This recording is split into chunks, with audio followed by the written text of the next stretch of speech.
Some viewers may find the following video disturbing. Viewer discretion is advised. Hey everyone, welcome back to Board Games Unlocked, and Devin and I are doing another comparison together for Aeon, Trespass, Odyssey, and Kingdoms Forlorn, Dragons, Devils, and Kings.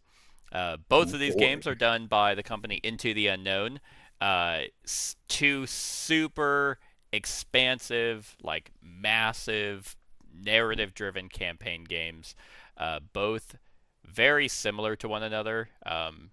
In the sense of the way that their combat is, but we wanted to do a fun comparison because See they which are one shakes out. Really talk about the little. This is the same company. They use a lot of reference from the previous game, right. so see how they differ a little bit. Yeah, especially because in terms of cost and stuff, if you can only afford one, these are kind of talking points that we've come up with that might help dictate which one you want to get. And Devin and I have both done we have an active series of Kingdoms Forlorn, and then we have two completed cycles for Aeon, Trespass, Odyssey. So we know a thing or two. So yeah, we know what we're talking about. Okay? We're in the know. Chill out. We're experts. Yeah, I've spent a lot of money on these, so I say that qualifies me. Yeah, so and Devin and I have actually done another video, funny enough, with Aeon, Trespass, Odyssey, a comparison video between that one and Kingdom Death Monster, because Aeon, Trespass, Odyssey took a lot of inspiration from that one, and then they've kind of kept that system in all their other games. And hell, I could even do another one between these two and their third game, Enormity, which is sci-fi, but that one's not out yet. I've only done the beta. Anyway, with that being said, we have 5 different categories to kind of compare between the two. Going in, I mean, it's all obviously on, we're on our computers, so I'll be able to pull up various things while we were talking. But the 5 categories are price and content, so how much the game is if you were to get everything or the core game, and what you get for that. Then the second category is the story and theme, what ATO is about and what its overall theme is, and then Kingdoms Forlorn. Then third is what we've called the framework, the overall structure of the way a generic game like a gameplay. typical what would you say, the cycle in ATO and and the a lot of nights stories. Yeah, it's kind of and the system. Yeah, that's kind of what I have in parentheses is the cycles in ATO and the nights in Kingdoms Forlorn. Then the fourth one is the battles, which is for ATO. It's the boss / adversary and how those battles kind of come about, versus the mob and boss and how those battles come about. And then the last one is what we've put as character progression, which is kind of the loot and the different items and the builds you can do, and we tried to do a catch-all for that one. So those are the 5 categories that we felt were worth comparing. Devin, do you have anything else before we hop on in? Oh man, I mean, let's get to it. All right, cool. Do we want to do what we did with the KDM and the ATO, have where them win categories? Yeah, and, give a whoever win. has the most categories wins. Well, I feel like ATO is just gonna smear Forlorn, but we'll find out. All right. Well, spoiler alert. Yeah, spoiler. So let's go ahead and hop in, and we'll start over here on the left with Aeon, Trespass, Odyssey. I have their game found pledge pulled up. And with ATO, it's a little bit interesting because technically this is their second printing with the 12 Sins of Heracles, which is we're not counting the 12 Sins of Heracles. That's a whole nother box and ordeal. So, with ATO, the core game that you get is $353, and then you get 3 cycles. You get the Truth of the Labyrinth, Abyss Watchers, and then the Pitiless of the Sun. All in this box. So Devin and I have both actually finished 2 out of these 3 cycles, which is So we're almost done with the already, core game. Well, almost done with the core game. Yeah. yeah. Um, and then I mean, just by those 2 alone, like I think feels like that almost took us 2 years It really did. to get us through both those cycles. And the amount of content you get, I mean, it's not like an insanely expansive amount. I mean, this is a lot, but if you're talking about like miniatures, it's like each cycle kind of comes with 3 bosses, more or less, and an adversary, I guess. Right, and So, then yeah, the adversaries possibly stretch between cycles. yeah. Um, so you don't have like a bunch of plastic. You have a good amount of cards, especially with the different types of titans that you have, and then Mhm. all the different items and enemies um, that way. Mhm. But yeah, so 3 full cycles that if you are playing pretty casually, probably will take you a a very long time just to get through the core box. But there Yeah, is what we were also, meaning. where is it? There it is, right here. The expansion box that is $306 that adds in, there it is, that adds in cycles 4 and 5. Ooh. So to have a complete experience of Aeon Trespass Odyssey, you would have 5 cycles. And they just get thicker and thicker as you go on. So they essentially get longer and longer and more complex Mm-hmm. the further you go. But yeah, it's actually kind of interesting. Like the Gardens of Infinite Growth is 9 plus minis, but then it's like 140 plus pages of a storybook. Same thing for the Truth Sayer, and then 8 plus minis. So it's actually kind of interesting whenever we're taking a look at like the physical content. Mm-hmm. It's actually not a lot of plastic. Yeah, yeah, not too many. Let's see. And then I'm not counting any of this, like this extra stuff. Even though I would say this is almost like a But must. it's It's required. it's so awesome. Uh, but if you're actually just if you were to go in and do like a game, like a gameplay all-in pledge, you're looking at what, $650? Okay, so and this is for all 5 cycles. Yes. Gotcha. Which actually, whenever you take a look at it, it bums me out because I think this box is awesome, like with the white and black, and then it's like you look Mhm. at the core game box and it's like this is stupid. Where it's like No, that was all just a shade on KDM. pretty much like the They were just complete like, let's do the opposite. white version.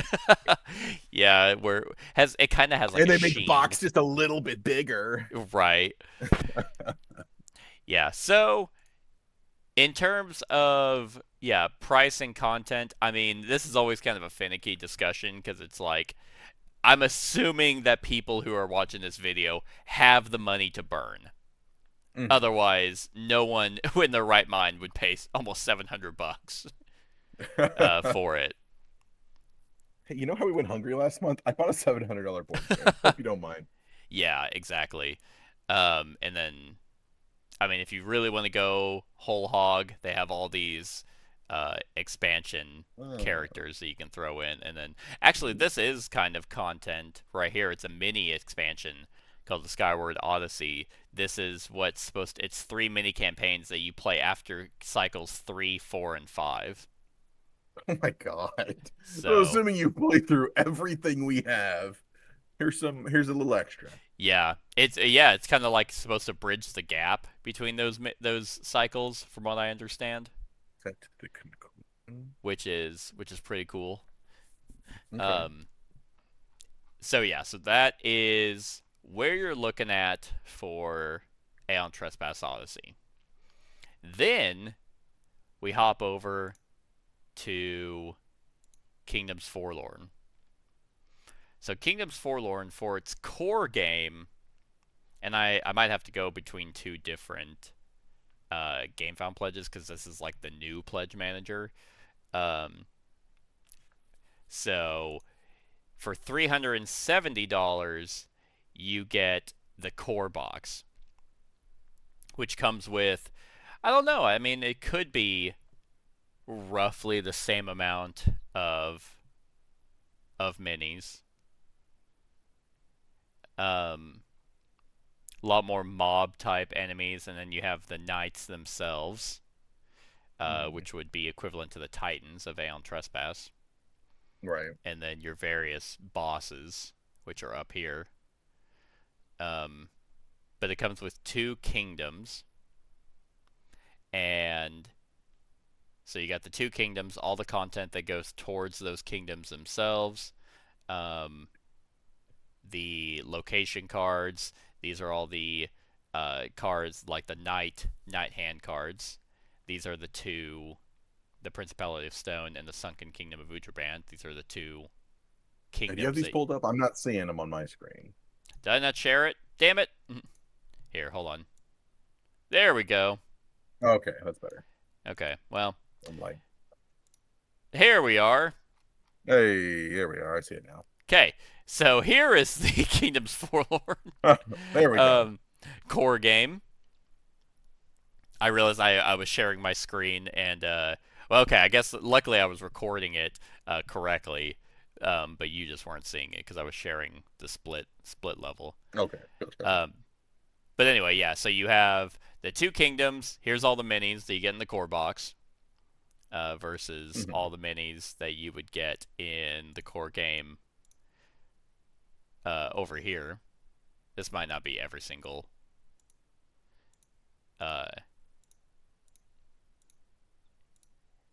mini. These are all the bosses, actually. But yeah, your 2 kingdoms, Principality Stone, Sunken Kingdom of Utrabrand, and then your Knight minis, the Saint miniatures, 34 mob miniatures, which include all these mob minis, and then these are the bosses. And you get all of this, all these cards and stuff, which store actually very nicely in the core box. A lot easier to store and organize. For $371. Now I don't know if this price changed because it's their final stock, or what. But if we're looking core game to core game, ATO's core game is a little bit cheaper by $20. Yeah.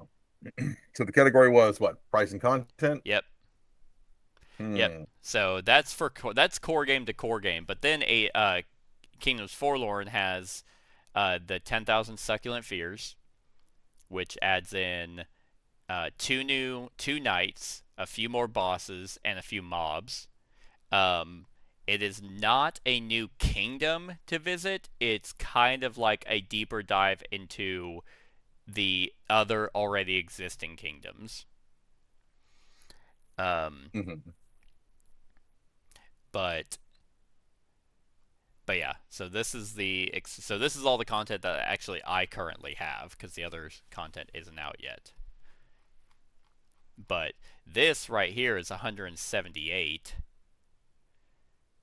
Yeah, and ATO was around the same. It was like a $300 for its additional 2 cycles. But then for the Wave 2 stuff, you get the Red Kingdom of Eshin, and then the Barony of Bountiful Harvest. Each for 171, but these guys actually add, to my understanding, a new kingdom to visit and a new knight. Oh, cool. Oh, badass. Yeah. So Aristocracy. It's gonna have a fuck ton of monsters by the time they're all out. yeah, no, I mean that's actually true. So you do it with Kingdoms Forlorn. I definitely think you get more physical content. Mm-hmm. And then yeah, the Red Kingdom of Aeon, which also comes with its own knight, and then yep, more mobs, more more minis, more bosses, and then a whole new kingdom. Okay. And the reason why I'm bringing all this up is because of what we'll talk about later of why I'm mentioning this stuff, because these are essentially the equivalent of a cycle. Right. But unlike whenever I was talking about with ATO and I didn't go into their add-ons, this is one that I probably would throw in, because these are very important. So these 4 knights. Well, not this one. Sorry. These 3 knights: Tale of the Knight with No Name, Tale of Sir Gallant, and Tale of Sir Cockatrice. That is all content that I would take into consideration. So if we're looking at ATO, it was what, 350 for the core game, and then for 300, so about 650 for all 5 cycles of Aeon Trespass, and then for Kingdoms Forlorn, it would be 371 plus 350. Nope, plus 178 plus 171 plus 171. Already, we're gonna be in the what, 800-900s? Yeah, plus 34 plus 34 plus 34. Yeah, they definitely designed Forlorn more.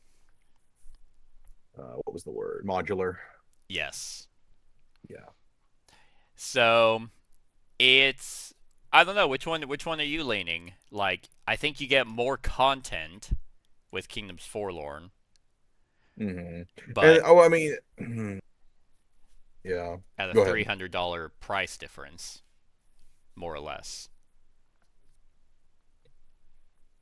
I mean, from what we've experienced so far, between ATO and Kingdoms Forlorn, with ATO, I mean, sure, you're getting a little less physical content. They're both heavily based off of each other. Well, Forlorn heavily based off of ATO. Obviously, it's their original IP. Yeah. And they use a lot of reference in this material. So, you're getting the same, like, kind of injury system. The gear mechanics are fairly similar. Same keywords, that kind of stuff. Yeah. But, like, for just, like, length of play and I think, funny enough, I mean, it makes me kind of bridge into like another category. Yeah, I know. They all and kind the of judgment I'm already like laying. So let's say hypothetically, money is not an issue. Like, you have $1,000, you don't know what the fuck to do with, and you see both of these games. Which one, based off the physical content that you are seeing, which one would you drop your money on? Knowing nothing else about the game, you're just like, oh, these are, roughly similar in price. Because surprisingly, if money's an issue, then click away. Like, yeah, you're not. It's $700 versus $1,000. I lean Kingdoms Forlorn. I'm a little bit in that camp too, just in material. I mean, the modularity is very helpful. It's more, it's like adding additional content to it's going to be smoother. Yeah. In the future. So, yeah, no, that's actually a very good point. Like, if they wanted to actually make more content, which one of the guys that I talked to on Discord, he has said, because I think he keeps up with this company way more than I do. He says that they've alluded to future content, and hell, we've even seen it in their storybook. where they're kind of like, oh, this does nothing now, but future content will. So it's like they, for ATO, had to make a whole new game essentially with 12 Cents of Yeah. Heracles to keep the ATO system going. Kingdoms Forlorn, I think you're right. I think with how they've designed it content wise, they just release a kingdom box, and they're like, there you go. They just release a Yeah. knight. Oh, here's a knight and his book. Yeah, I am excited. I do want to see it when you have a bunch of kingdoms and you have a bunch of knights to pick from. So I am excited for those new kingdoms. Yeah, yeah, no, I completely agree. So yeah, so not a queen sweep from ATO right off rip, because if money's, I mean, yeah, if you gawk at a $300 price difference, then yeah, like ATO, you probably actually get the better bang for your buck because it is cheaper and you still get a lot of shit. Hmm. But I also, because I've set up and torn down both of these games, Kingdoms Forlorn is significantly easier to set up. Yeah. Like after we're done with a session of ATO, I leave that thing set up for like a day. Yeah, no, got to build yourself back up You, into you it. really, yeah, you really do. And Kingdoms Forlorn, I'm just like, oh, okay, boom, boom, boom, boom, boom, boom, boom, done, cool, all in one box. Nice. Nice. Um, so yeah, so that is the first category, where Kingdoms Forlorn will get the edge. And I'm gonna go ahead and Kingdoms Forlorn. Okay, Devin. Next up, story and theme. Story and theme. You know what I found out though? If we're talking, What's up? we can start with Kingdoms Forlorn because I'm on it. Do you know what Forlorn means? Like the specific dictionary entry. Yeah. I would say, let's see, was it like lost?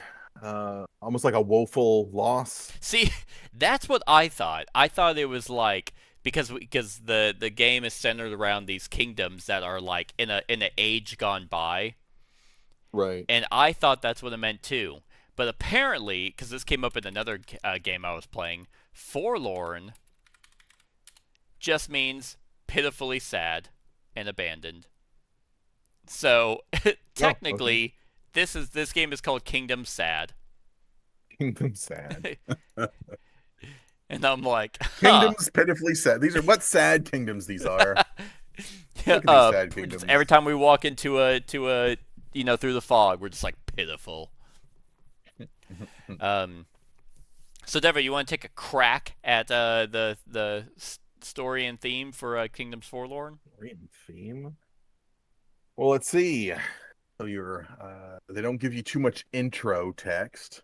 No, they I really mean, they actually don't.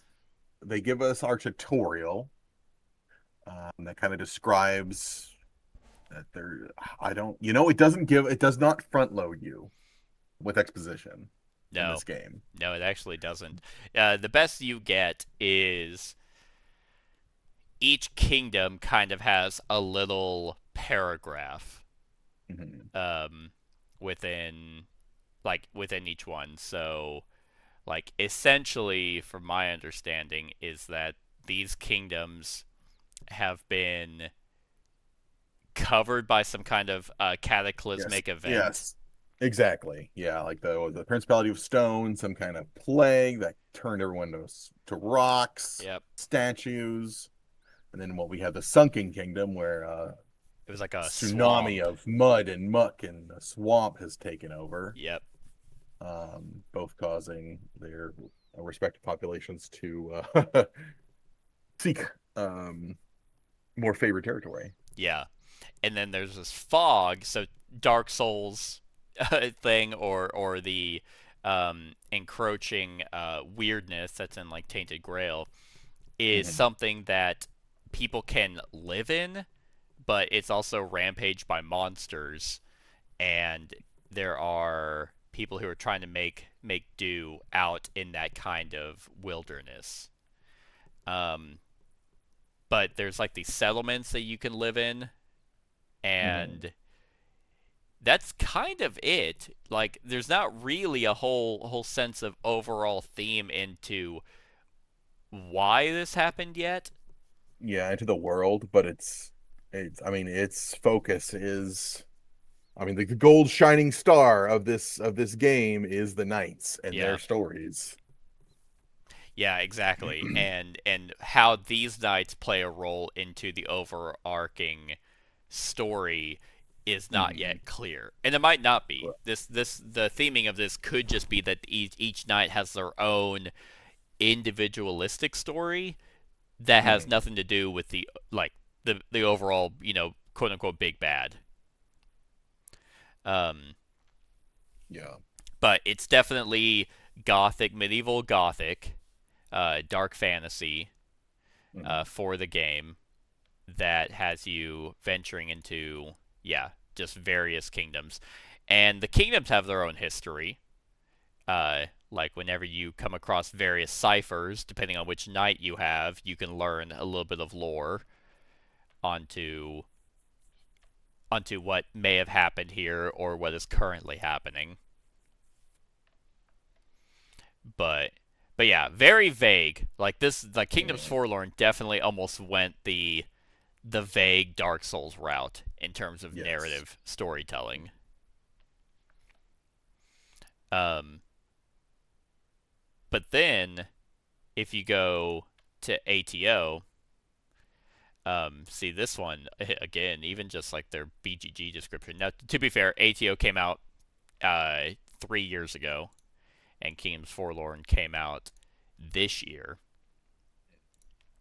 But uh, in ATO, there was this thing called the oh god, no, I'm gonna completely blank the Eschaton. Eshton, yeah, yeah. That this is so it's so you have your dark fantasy in Kingdoms Forlorn, but then Aeon Trespass Odyssey is Greek mythology, kind of like pseudo sci-fi Greek mythology, where there was a cataclysmic event called the Eschaton, where these primordial beings crashed through, killing the Greek gods, and have been basically rampaging throughout Greece.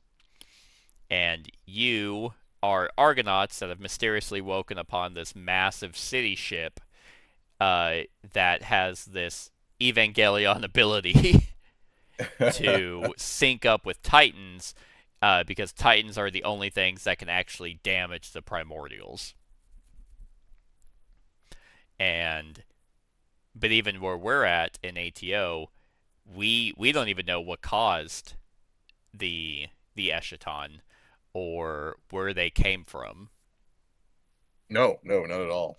Um, we seem to have gotten hints in Cycle 2, because we came like the main boss of Cycle 2 had like seemed to have came from a place where he just got his ass whooped, and he was trying Right. to absorb as much power as possible. Mm, mm, But we as characters don't know that. mm. Um, and so But the go ahead. oh, I was just gonna talk on the structure of the story, but go ahead if you're still. No, go ahead. Oh, I mean, the way its story is definitely a little more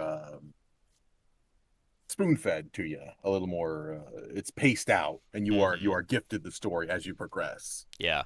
You know, versus Forlorn where you're piecing it together. Because you're actively like living the story, I guess, of the Argo. The Argo is the your main character versus the individual knights and Forlorn. Yes. Yeah, so I'm curious as to, because Aeon Trespass Odyssey definitely has like that, okay, here's the main story that is affecting all of the players. All of Mm-hmm. the Argonauts are wrapped up in this grand epic narrative telling.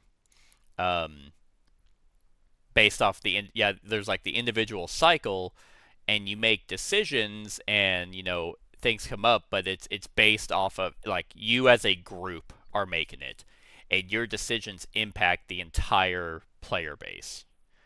Mm-hmm. um, that's how ATO is structured story wise.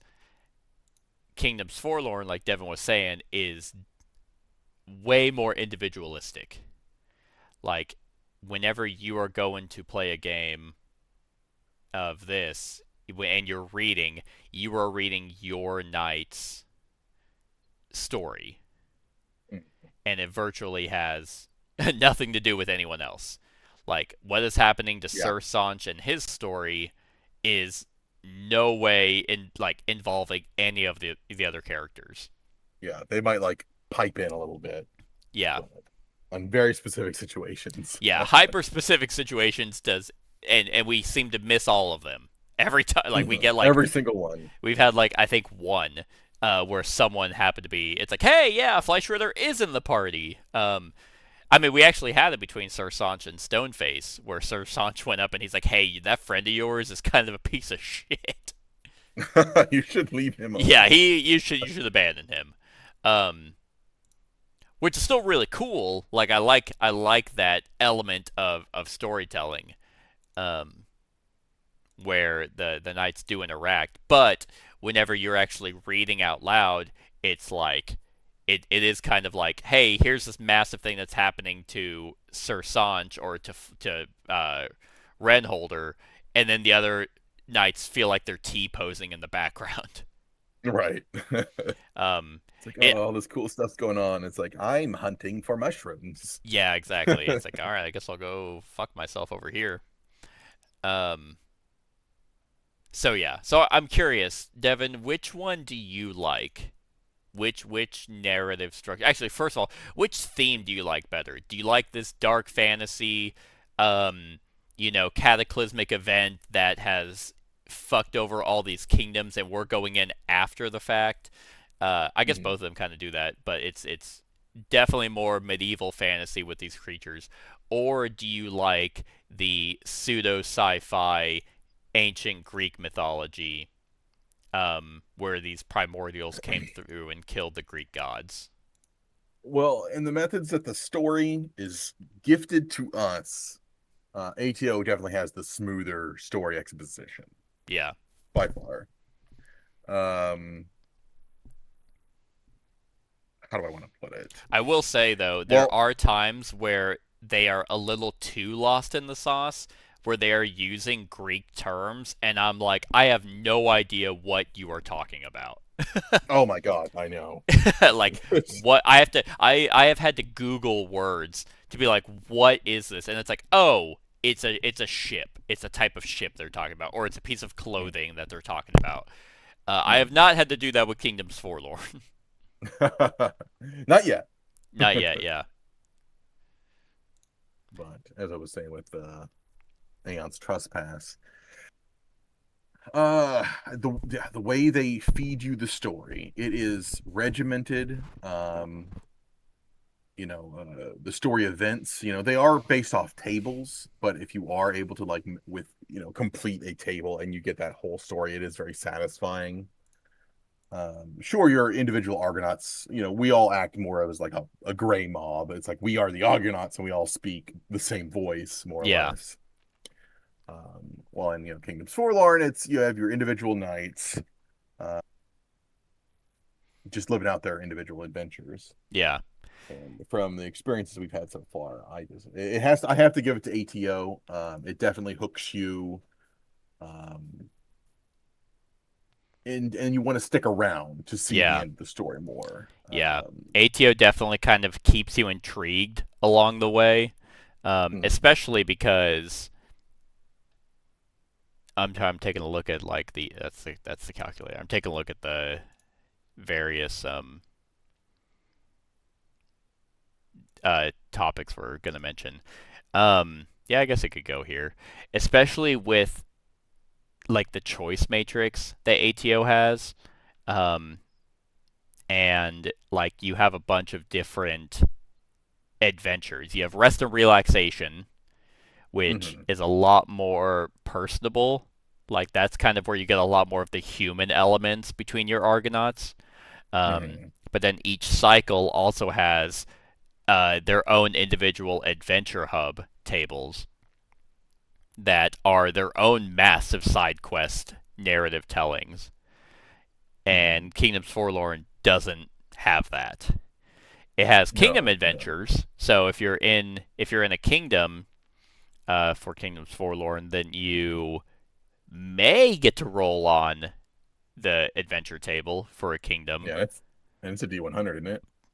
It's a D100, but there's not 100 adventures. Gotcha.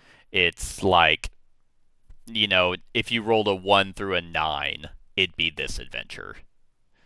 Is kind of how it's broken up. But that's in terms of like side quests, there isn't really any of that. Like, I guess the closest you would get would be your investigation story as the individual knight. But yeah, if you're looking at both these games and the combat from a generic standpoint is very similar. If you're like, well, how's the story being told? It's kind of like, well, there's a lot more story in ATO. Oh yeah, big time. But worth mentioning, it's sometimes hard to keep track of it. Oh, especially yes. when you're only meeting every month. Yes, yeah. If you are not playing consistently, or like, I guess not even because we play consistently, but it's once a month, maybe twice a month if schedules line up. But like, if you're playing weekly, then you might be able to keep up. But yeah, well, I don't know. Our cycle 2 went really well because we happened to always roll on the same adventure hub, so we were able to keep up with that. Were there fewer adventure hubs, or No. was it just that we were just rolling on the same one? Cool. I think we also had a technology that let us choose the one above it. So anytime we rolled one that we hadn't done before, we were able to pick the one right above it, which is what one we had done. So we were able to stick with the same side story the entire time. Gotcha. Okay. And that's why I was like, oh man, yeah, I can keep up with this, versus our cycle 1 where we just rolled and we were constantly all over the place. So whenever we'd have, a conclusion somewhere, I'd be like, who? What? What? Yeah, what's happening over here? So it can feel a little muddied with the amount of story in ATO. And Kingdoms Forlorn is a lot more succinct. Yeah, I mean, the way it's designed, it's, you hold on your personal night. So, like, of course, you're going to remember your story. Yeah. And then when you're going to someone else's story, you don't really have to give a shit. You're here for loot. That is true. To get your or get an investigation done. Yeah, I'm trying to see if I can. I was trying to see if I could find like a sheet on. Oh, it's because I'm on into.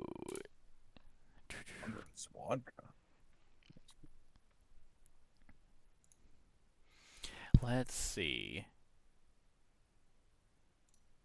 Yeah, this is like the cycle 1 sheet, and then does it have? It does not. It's on the back. There it is. Yeah, kind of like the choice matrix. So this is the entire choice matrix for this entire for all the cycles. So this is the thing that carries over from cycle to cycle. And sometimes your choices will matter in the cycle, sometimes it'll matter at a later cycle. Okay. And then with Kingdoms Forlorn, let's see. They also have a choice matrix, but it is significantly smaller for the individual knight. But I do feel like you're marking on this less. And our only guess is that these are the different endings for your knight. So yeah, I don't know. I mean, I do agree. I very much enjoy. I love dark fantasy, but I really like the Greek mythology setting. Also, with the idea that it's like, hey, these gods exist in this world, or they existed, but they were killed by some massive event. And I mean, hell, even the city ship that you're on, the Argo, is Yeah, fascinating. learning about that. Yeah, it has its own fucking side quest every chapter, every Yes. cycle. Yeah, exactly. Where you just keep learning more and more. Um, but I guess if you like, I mean, this is kind of like, yeah, your grand epic storytelling, and then this is, yeah, this is like kind of like your indie storytelling. Very personable, Hmm. um, less to keep track of, but if you really like a knight, then you might be a little bit more invested. You feel a little bit more unique with the Right. storytelling in Kingdoms Yes. Forlorn, because that is one good thing about Kingdoms Forlorn is your knights are, yeah, hyper different versus the Argonauts are just a card. Hmm. Like the knights have personality. The Argonauts, you give them personality. You try and role play them out a little bit more, but the Right, and game not to doesn't mention give it to their you. what are those cards called? I forget. They give you abilities, but they're also like Nemos The node. you're talking about Nemos. in Kingdoms Forlorn? No, Nemos Oh for yeah, the ATO. nodes, the Nemos nodes. Yeah. Hmm. That kind of creates a little backstory for them. It Oh gives yeah, them yeah, yeah, personality where originally they'd just be blank slates. yeah, yeah, like Siren Survivor or something. Yeah. Yeah, but Rose color them a bit. um, so you're giving the edge of storytelling to ATO. By far. It's not even the edge. It's just Yeah. I'm gonna pretend like they're close, but really ATO has it. okay. All right. Yeah, I completely agree. I would say if Kingdoms Forlorn had, if it had more diversity with the knights interacting with the kingdoms you're going into, Mhm. um, versus just like a cipher that you walk in and it's like, I remember this fountain. Okay, there's nothing for you here. Yeah. Um, and then once you read that, then you're done. It's like I never have to look this up again. Uh, Mhm. then then yeah, that would probably make it a little bit more intriguing. And even though I like how rare it is, it still would be nice if our knights acted like we other knights were around. Yes. I know that's like a very difficult thing to actually accomplish as a designer, but it would feel a lot better if you were actually interacting. Yeah. Yep, I agree. Okay, But yeah, so the goal and now, the scope were definitely significantly different in the two game designs. yes, 100%. Because one thing that we probably should have mentioned at the very beginning is even though they have the similar bone structure, Kingdoms Forlorn is not dark fantasy ATO. Mhm. Like they might share, the same skeleton, but in terms of how they go about it is actually, quite different. Hence why we're doing this comparison.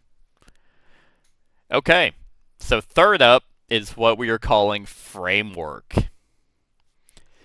which is kind of like the overall, like if you're sitting down to play a session of each of these, this is kind of your general. If you were playing all day, this is what you would do. Like say the different phases and the different Yes. systems, uh, and how they're organized and whatnot. Yes. So we started with Kingdoms Forlorn. So we can start with ATO in this one. Or do you Um, want to do like a back and forth on like say a comparison to their phases maybe? yeah, I mean we could definitely do Or you that. want to do, or just kind of yeah, just kind of zigzag between the two. Yeah. So, and this is actually a kind of the major difference is how involved do you want to be, because Aeon Trespass Odyssey has way more phases than Kingdoms Forlorn, Hmm. and it's so much that I still to this day have to keep like a sheet next to me just to remind myself of which phase we're in. Um, like let's see, this is Kingdoms Forlorn. Um, I was hoping that there's So actually, the rulebook will be nice here because I think I can actually just pull it up. So essentially, whenever you're looking at ATO and the amount of phases it has, you have. God, they're so like. Okay, you have the voyage phase, which includes a movement step. Then you have the timeline step, where you update the timeline. And a lot of these are like mini phases that you just kind of naturally do, that they're not that involved. Then there's the exploration step. Then there is the encounter step. Then advancement step. And then the story step, and then the doom step. So you have 8 different phases that you have to go through whenever you are like playing a session of ATO. Versus Kingdoms Forlorn. I didn't click on the rulebook. Oh, it's too large to preview? Well, I can download that while it is doing all that. But essentially, it is what is it? It's like the outpost phase or the vision phase, like outpost phase. Yeah, I forget exactly. You have an outpost phase, which is actually before you even, delve off. But it's literally move, exploration deck, and then story. Those are literally the 3 things that you do. Vision phase, outpost phase, it's right there. Yep. Flash phase, rest phase, spoils phase. Okay. Yeah. Yeah. And the vision phase is even like, I mean, that's almost basically setup. Yeah, that's just like, where do we want to go today, guys? Yeah. So you have, if you're looking at the different phases, it's like it's 3. But because this is all the outpost phases stuff you do before you even like actually start interacting with the game, really. Yeah, very true. Because then it's vision phase, outpost phase, and then the delve phase, and then your delve phase is kind of like the same as the steps in where is it? They're the equivalent of the steps. Oh, fair enough. Yeah, because here's the delve round: travel step, kingdom tile step, exploration step, story step. That's it. Mm. It is literally half the amount of stuff that you have to do. So okay, so then I will agree. Let's keep them separate, and we'll compare after both. So before you even actually get into the idea of steps, the way that ATO is broken up into what you are deciding, like how you are going to play the overall game, is you pick a cycle.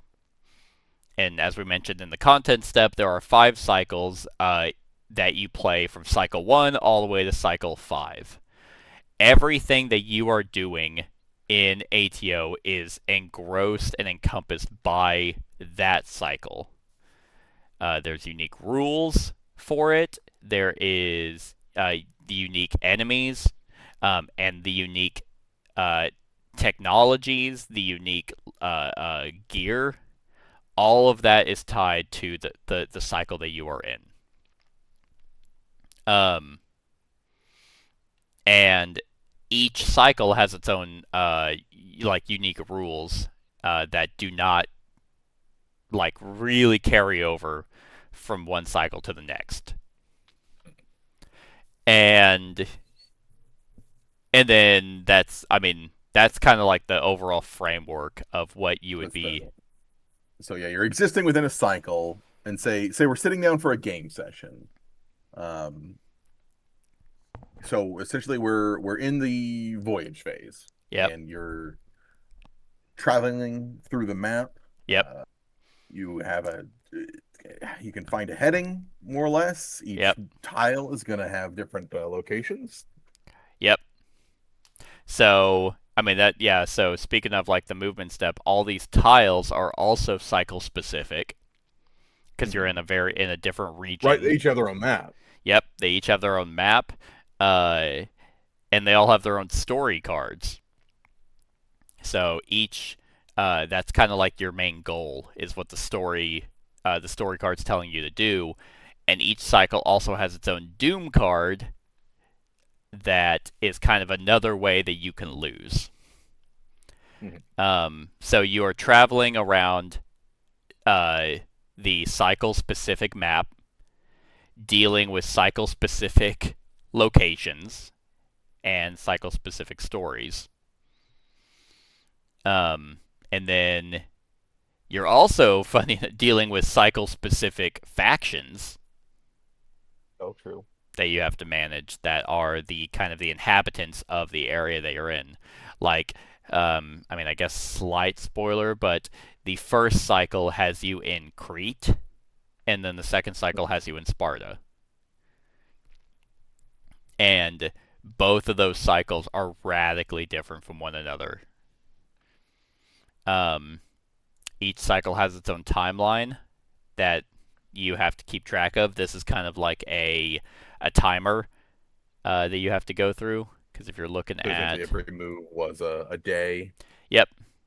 Yeah, so the voyage timeline here, I know it's sideways, but you would effectively mark, you would check box, and the timeline tells you what you might be doing on that day, whether it could be a fight or it's going to be an advancement on the technology and stuff like that. But you have 80 days. Every single cycle, unless something changed that I'm not aware of, has 80 days for you to complete all the story cards. And in our experience, they've lasted, around the 70s? Late 60s, early 70s. Yeah, thereabouts. But yeah, so you have the timeline, which, where is it? That's the timeline step where you might have timeline events. Exploration step, this is where you actually draw cards from a cycle-specific exploration deck that will kind of generally give you resources. It's kind of like a constant flow of resources, but it might move if he's an adversary, if he's on the map. It might have you, interact with some fleet, depending on how, your relationship with them. But it's kind of like a mini event deck, but not really. A lot of the times it's like, oh, okay, we got 2 resources. Right, because you have that's your main source of mortal resources. Yes. Is that deck. Yeah. Versus the primordial resources which we get from the foes we defeat. Yep. And then, so after the exploration step, you go to the expedition step.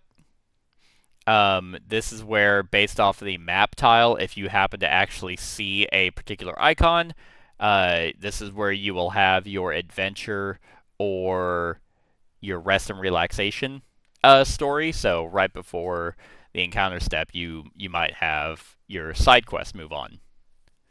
And there's a cycle-specific table that you roll for, and that will determine the story that you're going to be having. So the first 3 steps before this are actually pretty quick, especially if you've been in the game a little bit. It's like, okay, you move, then nothing there. You advance the timeline, nothing there. Then you draw a few cards, log whatever you get, and then this is where it's a lot more involved. But that's also if you happen to have those icons on the map tile you move to. So right, it could be blank. Yeah, if they're not there, then nothing happens here. Then you have the encounter step. This is kind of where, and actually, funny enough, that now that we're comparing them, whenever we talk about Kingdoms Forlorn, I know we're not the biggest fans of the delve phase, but you know what I like? I like the fact that where we don't have to break up our story with a fight. Right. Because in the encounter step, you take a look at the timeline, and if you see this little these two swords here, that means you Oh, have to okay. have an encounter. Like, this is where you will have a scheduled fight. And so you know ahead of time that you're going to have a fight. However, you have the entire game already set up. So then you either have to move all that stuff aside, you either have to break it all down, or you kind of do what I do, and you have the hard cardboard map board that you lay over your travel map. So then you could set up for this encounter. Because even though I have a 4x6 gaming table, that's not enough. So you have to either tear everything down or kind of layer things over. Or use a separate, table. You could use a separate table if you have the room. Where is it? There it is. So it's actually kind of interesting that in the middle of everything, in the middle of reading a story and then doing everything else, you could just have this like, oh, now we have a fight. And sometimes your story will make you have a fight kind of out of nowhere. Yeah, that's happened. So several times. Yeah, more often than we'd like. And it really bugs me the most because I like to have everything set up just for the ease of recording, and it just makes me feel scrambled whenever it's like, oh, okay, cool, now we have this fight, and and have to quickly try and set it up and then decide how I want to edit everything. Even though, like I said, you could look at the sheet and see that we're going to have a fight. It is kind of interesting to have this comparison now when comparing the steps. But again, it's not every single time. So you could do all 5 of these steps, 5 times in a row, and you won't have an encounter. Just because if you're taking a look, like I said, at depending on the day's rest. Yeah, it's like 14 through 18, you don't have a fight. Then, after you have your fight, then you go to the advancement step. This is where the technology stuff comes in, which we'll talk about later. But this also relates to the timeline. So based off of these icons, this fist here and this lantern, I guess, this means which type of technology you can pick based off prerequisites that you have. The fist is your combat tech, which is again cycle specific. So it's like, which prerequisites do we have? Okay, now which combat technology do we want to just have to unlock? And then this typically allows you to craft more, more weapons or get you more Argo abilities that are like combat abilities that you can have throughout the fight. And then this one here is your structure that just gives you general passives. So kind of like the encounters, if you don't see these icons on the timeline day that you're on, then you ignore this. So that's the advancement step. Then it goes all the way to story step, which is different from the adventure step or the expedition step, because this is all based off your tile. The story step is where you would look at that cycle-specific story card, and if you've met the requirements for it. And then it procs, gotcha. Yep. And then after you do that, then there's the Doom step, which is related to the cycle-specific Doom card. And if that one procs, based off the amount of Doom tokens you have. And then there's the end step, which technically, this is also something that's weird, because whenever you are traveling, so the very first thing you do if you travel to a flipped over tile, you flip it over and it's now considered explored. And so that's pretty much the only thing. It's like, hey, if you're on the tile, it's now considered explored. And all that really means is that you can't go back. You can't like loop around and keep triggering adventure hubs. Right. You always have to be making forward progress. But that is your That's an ATO rundown. that is a big a quick ATO rundown of how a cycle is broken down. This is what you would be Super doing. fast 10-minute adventure. um, so it's like each session, I mean, that you're playing, they're not the same. You might have, I mean, yeah, the movement's all similar, and all that. Like some of these steps go by really quick, but then sometimes a timeline step might have a event on it that you have to read an event for, and then that's also on the same day that you drew an adversary symbol in the exploration step that caused it to move onto your location to where you have to fight the adversary on the same day that you had an encounter scheduled. So you have back-to-back fights. Mm-hmm. And then, so it's like... Yeah, a little less structured in that way and setup-wise. Yes, exactly. And then, oh, hey, we happen to have, a day where we have two technologies. After the two fights that broke up our flow of reading stuff. So it definitely can feel like you have a lot more stuff to manage whenever it comes to like how ATO is actually structured. Because that's just the surface level. Like, I mean, I skipped over like all these icons and how you can use technologies that kind of interrupt a bunch of stuff while you're doing, while you're playing throughout the game. So yeah. Devin, you want to go over Kingdoms Forlorn? I got it for you right here, baby. Why, sure. We'll scroll, my guy. There we go. Let's see. Oh, man. So what's this? So Kingdoms Forlorn and its comparison framework. So vision phase, you're kind of deciding what you're going to do. You're sitting at the table with your guys and you're like, what do we want to do? Whose story are we doing today? Because everybody has a night and every night has a story rather than one overarching campaign.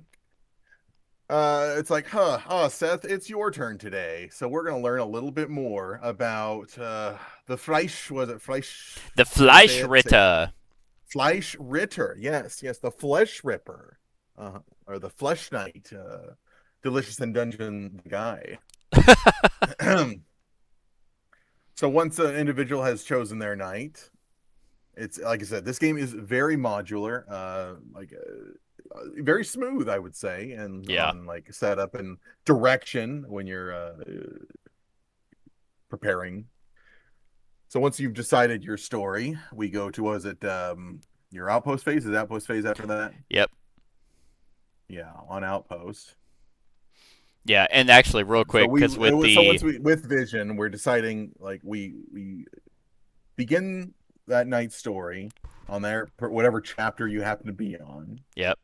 It's gonna describe for you what or give you an option of kingdoms to go to. Let's see here. From there, once we reach the outpost phase, you can decide on, I believe it's activities therein. Yep, which are all these different guilds and whatnot. Yeah, your Scouts Guild notice board. You get a little bonus if you pick to go to one originally before the others. You can go to all of them. Yeah. But the end, it say gives you a little money or a free activity, or you get to choose whatever bonus you get. Yeah, essentially, like if you go to the inn first, like instead of rolling on a table of a D10, you roll. You get to pick. Mm-hmm. Mm-hmm. See here. I mean, once we've selected all that, you're on the kingdom board. You're delving at that point. So you're right into the kingdom, baby. It's going to tell you what square you're starting. Of course, we have our kingdom effects and whatnot. You got your different meters you got to keep track of. You got your threat, you got your time, you got your curse. Yep. There we go. It's a little, and it's very segmented when we're comparing it to ATO, where we had the small complaint of the combat could transpire randomly or repetitively. Yeah. In Yeah, Kingdom here. itself, you have a very fixed expedition fight, or not expedition fight, excuse me. What was the first fight called? Yeah, the expedition fight. Is it expedition? Yeah, because Okay. you're thinking of encounters. Encounter, yeah, the expedition encounter followed by the full clash encounter. Yep. And so those can vary depending upon the monsters on the board. And that's usually given to you by what is that? What sources like what monsters are on the board? Is Yeah, that so random or is it so during the vision step, which it's actually kind of weird that they call it a phase because this is like you were saying, it's like you pick out which which knight is going to be the questing one, so the one that is kind of having the main story. He's the one like that's spearheading the overall session, or Mhm. the overall expedition. But it also determines which monsters you are in. Because each kingdom has like their codex for all the different monsters and what their levels are. So what you're supposed to do is you take the party leader's knight, so the knight that you picked, if it's Fleisch Ritter, then you go, you line up this red line from their knight sheet, so over here, and you go to their lowest marked box. And it's a little kind of weird, but like, so if this was my night sheet and I had done my quest and I had done, my first two investigations, this right here would be my lowest box, and we would line that up with this, Oh, and then it's okay. like if I'm right here, then these are all the like it could be it'll be a level 2 rat wolf, a winged nightmare, level 1 pale bloodworm, level 1 pumpkinhead, and those are all the various possibilities that you have, and then you shuffle their tokens, or if you download the app, it can randomly do it for you, and that Okay. will determine what wandering monsters are going to be on the kingdom sheet. Right, right.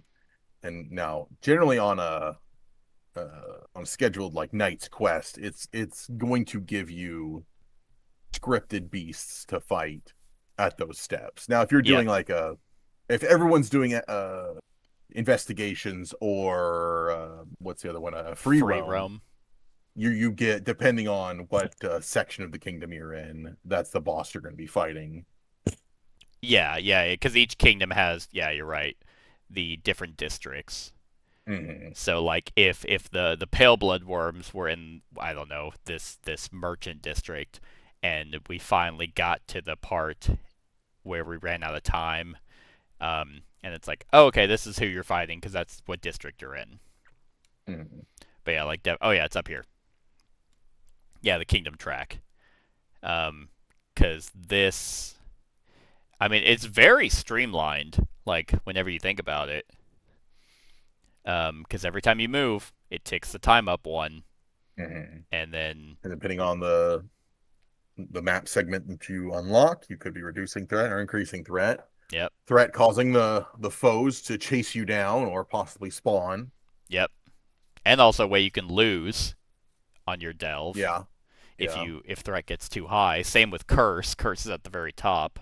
Right. And that's usually affected by exploration cards. And as you're Yep, moving, you're opening exploration or turning exploration cards. And while you're turning exploration cards, you turn another exploration card and see what clues you're getting yep, that are going to build you towards your different. Well, that one's more important for investigating nights yeah, versus the actual story night, which they're going to have very specific parameters that they yeah, need to seek and complete.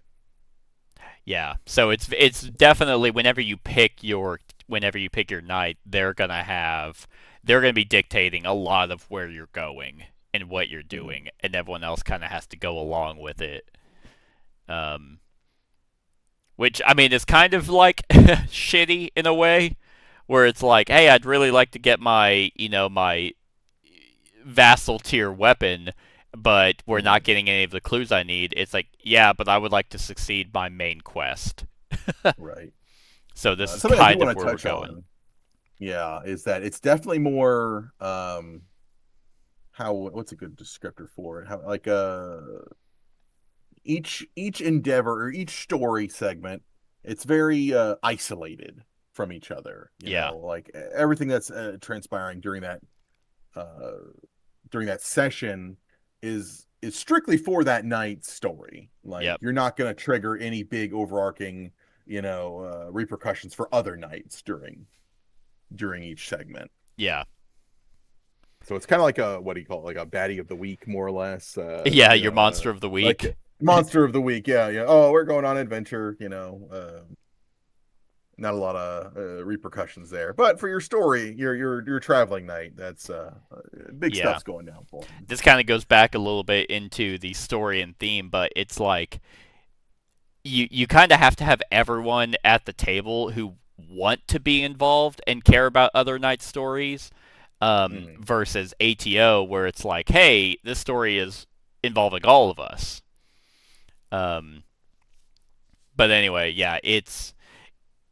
and I mean, and it's so samey. Like, say what we will about like the sporadic nature of this timeline. Like, yeah, obviously this is very curated. We know when we're getting attacked. We know when a battle's coming in. But like I was mentioning, it's like based off the tile you move to, the exploration cards you draw, the adventure hub. You have a lot of each day could be different. Mm-hmm. And the way Kingdoms Forlorn is broken up is okay, yeah, you have a travel step, but the way a card works is like you take a look at it and it's like, okay, this tile is this is number 1. It's always going to be number 1. This is 53 star, which is like your cipher. That is always going to be the same every time you hit number 1. There's not a different number 1. The kingdom is what the kingdom is.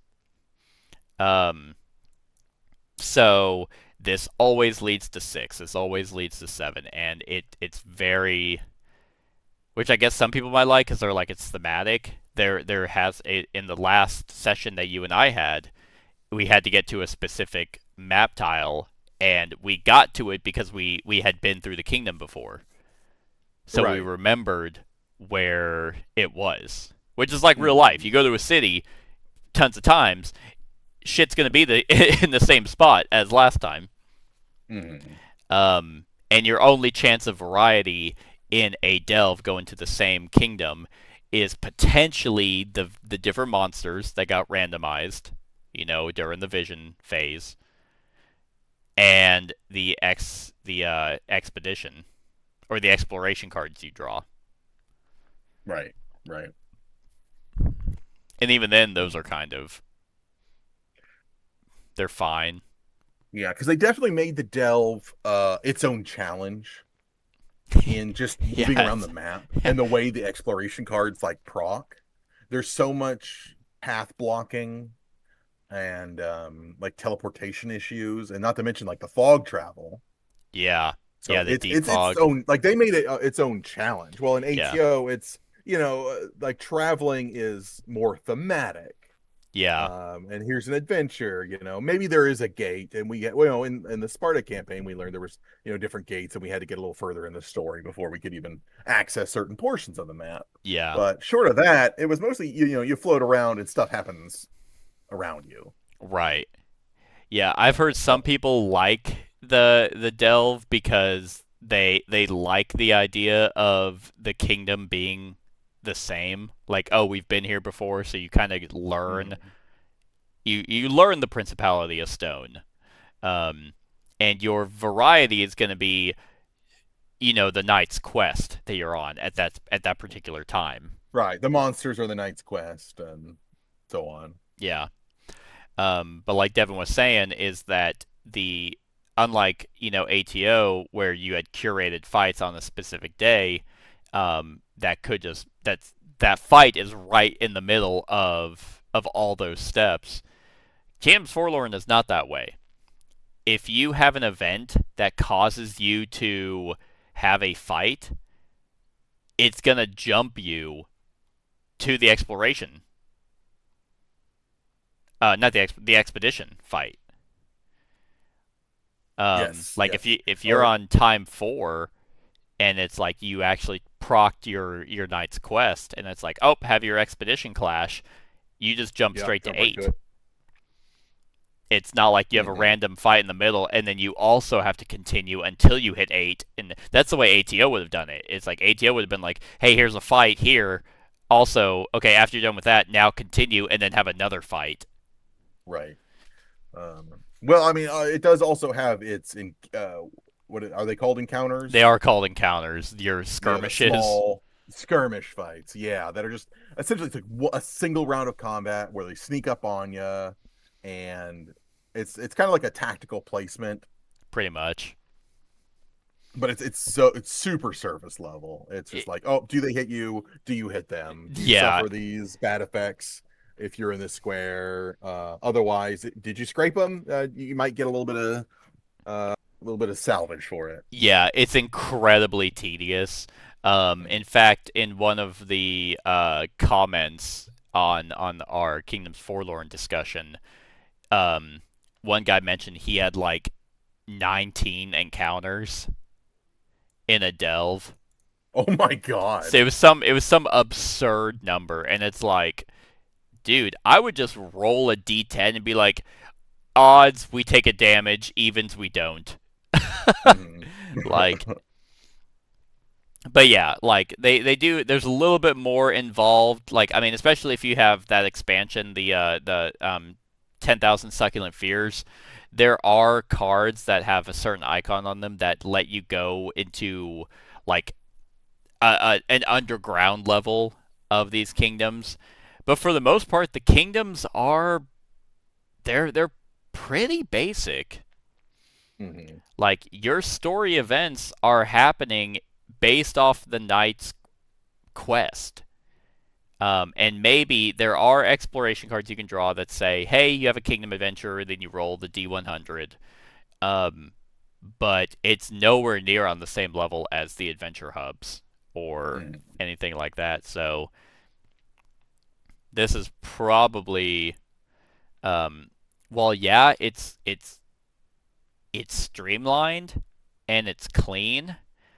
The fact that like whenever you only have 2 kingdoms to explore and you see everything that they have to offer by like the second venture into it, Mhm. it's like, in fact, one of the guys mentioned like, oh, I think in our Kingdoms Forlorn, he's like, I think you guys would have benefited greatly from going to the Sunken Kingdoms, and I'm like, you're right. At the time of this discussion, we had not been there yet, but right now, as I'm commenting back, we have. Thematically, they're different. Mechanically, they're the exact same. Like, Right, right. I mean, the kingdoms kind of act as like cycles, where it's like the kingdoms do have their own rules. Like the Principality of Stone has the Panzer Gates, um, and the Sunken Kingdom has flood tokens. But that's Mhm. kind of it. More or less. Not too much differentiating them, unfortunately. I mean, they try to characterize themselves quite a bit different with their different districts and Right. different lore, I think, is what they're trying to, feed you. Yeah. And based on, characters, sometimes their quests will elaborate a little more on the kingdom history. The little ciphers as you go about the map Yeah. typically give you a gleaning as to what transpired. Yeah. And I mean, and then the monsters that track during the vision phase, like that's gonna be a little bit different, depending on which kingdom you're going into and at what point in time. Hmm. But hell, even a lot of stuff like whenever we're questing and going through the delve, um, has kind of mattered in what order you did it. Like Sir Sanchez, I remember he had a thing depending on if Stoneface finished his quest or not. And Right. It would have just had a different, different segment I would have read, I guess. yeah, yeah. So I mean, but then again, yeah, like the kingdom tile step, you do, you take a look at the Yeah. kingdom tile, and you might have a point of interest which lets you Mhm. scavenge, or you might get ambushed, you might have an encounter. Then you draw a Yeah. card, and it'll say what it says, like down here, for example, fog that follows. You just do whatever this says, and they might have the active exploration card. Mhm. Um, And from there, what was it? then that's the story step where if you had met your, well, this is if you're at like, oh hey, if you're at time, resolve an exhibition clash, or if you're at Mhm. time 16, Oh, resolve your okay. full clash. But this is where you would check point of interest and your knight's quest. Yeah. I mean, is there much else? I mean, No. you do the delve, you do the story, you hit your encounters, and while you're reading the night story, that's the structure, that's the framework. Yeah. It is meant for one session, Yeah. which somehow Um, always takes 6 hours. it's insane. It is absolutely insane. Like there's something commendable about how simple it is, but it's like, is it too simple? You know, and if it's so simple, if it's half the amount of steps, why does it still take so long? Mm. You know, and I mean, I personally find this so uninteresting. I love the lore of the kingdoms, but there's not. I mean, if these kingdoms are supposed to have a rich history, why does it feel so surface level? Mm. Um, like, Well, I think we're already leaning in a particular direction here. oh, 100%. I knew as soon as we got to the framework. I mean, again, it depends. Do you prefer? I know whenever we started playing Kingdoms Forlorn, you were huge into the modularity. You love the idea of your game, your campaign of Kingdoms Forlorn is dependent on which knights you happen to want to play. Um, Mm. versus ATO is like, hey, like if you're having a bad time in cycle 2, for example, sucks to You're suck. gonna you're gonna have a bad time the whole cycle. Yeah, like either you somehow skip it, which technically you can. You actually, there are rules in the beginning of a cycle where it's like if you didn't come from the previous one, then do all this stuff. But we haven't done that. But yeah, if you're not vibing with the story or the theme or the monsters or the tech or the loot of a particular cycle, it's gonna be a bad time. Versus Kingdoms Forlorn, where you're like, oh, I just don't really like my knight. Okay, I'll Mm. play someone else, and they plug and play with no issue. Mm. But this Dell So I phase, man, it's brutal. it's It's just so it mind-numbing. needed yeah, it needed a little less. I don't know. Yeah, It was too much going on there. I feel like it could have been a little more. I don't know. I don't know what to give suggestion wise, but it's not super thrilling. a couple people on our Kingdoms Forlorn discussion has kind of mentioned. Um, let me see. Uh, where is it? Hold on. Well, I'd have to look, but someone I believe. Oh yeah. Um, I guess there might be a delve free variant that Oh, might be on Board Game Geek somewhere. that'd be pretty okay. But yeah, and then again, if you're also like, the only time the delve phase is interesting is if it happens to be your knight that's on a quest. Exactly. Um, but then here's the other interesting thing is this can go back up to the sheet. So, because this is centered around framework, because we mentioned the cycles, that's going to be your whole shtick. Mhm. Um, They have their tiers. they have the different tiers. Mhm. But you are locked in a tier. This will dictate the types of enemies you fight, the levels that they're at, and the loot that you get is all based around a tier. And the contracts that you pick in the conquest or in the outpost phase. Those are also based around a tier. But to go to the next tier, you have to do your knight's quest and 3 investigations. So once you do all that, whether you succeed or fail on your investigations, you've done 3, you did your knight's quest, boom, you're in Chapter 2, Vassal tier. Now, if you're playing a 3-player game or a 2-player game, your overall framework is going to be you go on a quest, you do all that, yada yada. Your other player is doing their investigation. Then they go on their quest, you do an investigation, all that's said and done. Then you both have 2 investigations left to do, where you have no direction, no driving point, where a quest, where someone is telling you where to go and all this stuff. You're just going to a kingdom just to fuck around more or less. Yeah, roam around, hope maybe you fight an enemy, by the full clash, maybe you happen to be in a kingdom or in a district with an enemy you haven't fought before to give you some experience. But literally what you're doing is you're roaming around randomly to get these clues.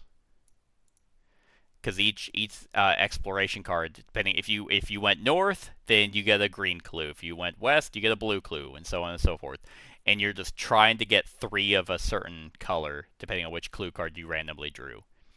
So if everyone is doing that, then you are literally just roaming around in a kingdom just to collect tokens, and then you have to do that twice. Or 3 times, or 1 time if you're in a 3-player game. And then once everyone's... which brings in, unfortunately, another criticism of a system is just like the loot system. Yes. Oh, we'll get there. That's at the end. Yeah, it's just not satisfying. Yeah. But, yeah, then once you do all that, then you get to go to Vassal tier. And then you do the same thing again, and then you go to King tier. And mind you, you're doing all of these 5 chapters. Yeah, the tiers and the enemies get stronger, and they, there's more options of where you can fight, and so on and so forth. But, like, these are all done in 2 kingdoms.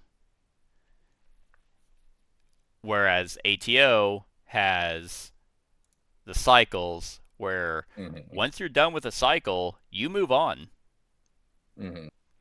But there feels like a natural progression every single time. This feels like you're doing the same thing, just with higher tier items.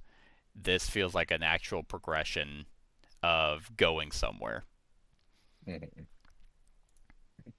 So, I mean, yeah, that the Delph phase alone would have made me lean ATO anyway. Oh, yeah, for sure. So, I think ATO has swept this category. Yeah. Okay. So, the next is the battles. Battles. And we can go with King of Forlorn first. I mean, that's the thing on this one, is that they're both very similar. They are, yes. So, just doing on initial impression, just to give you, laying them out side by side, you first notice that Forlorn operates on a much smaller map. Is it in smaller? Their combat. It is significantly. Like the board for combat, it is smaller. Oh, okay. Yeah. I just assumed it felt smaller because enemies don't have a movement value. Yeah, no, I think that's part of it, because we also have some characters with very limited movement values. Like, I think mine started at 3. Yeah. And same with Stoneface, also had only a movement 3, which it has upgrade. I think I can move 4 now. Yeah, Gridway's a lot smaller. Let's see. I would say, since we're on Forlorn, how do you want to structure this? I mean, I have to give it... So, the biggest difference, because I don't want to go into the nitty-gritty of... of like I agree. how combat actually works. Mhm. Um, I think the biggest difference is ATO has single enemy fights, and Yes. Kingdoms Forlorn has mobs and Yes. Several of them are single mob enemy fights. fights. Yes. Yes. So, yeah, if you want to talk about the mobs, I mean, I really have to commend Forlorn because they handle mobs really well. yeah, I think it's really cool how they've modified their body part deck system, however you want to describe it, and just made them each their own individual character. yep, So it's like, this is the armored knight. Uh, you blast him out, oh, he's dead, and it's a new one takes their place. So yep, that is entertaining.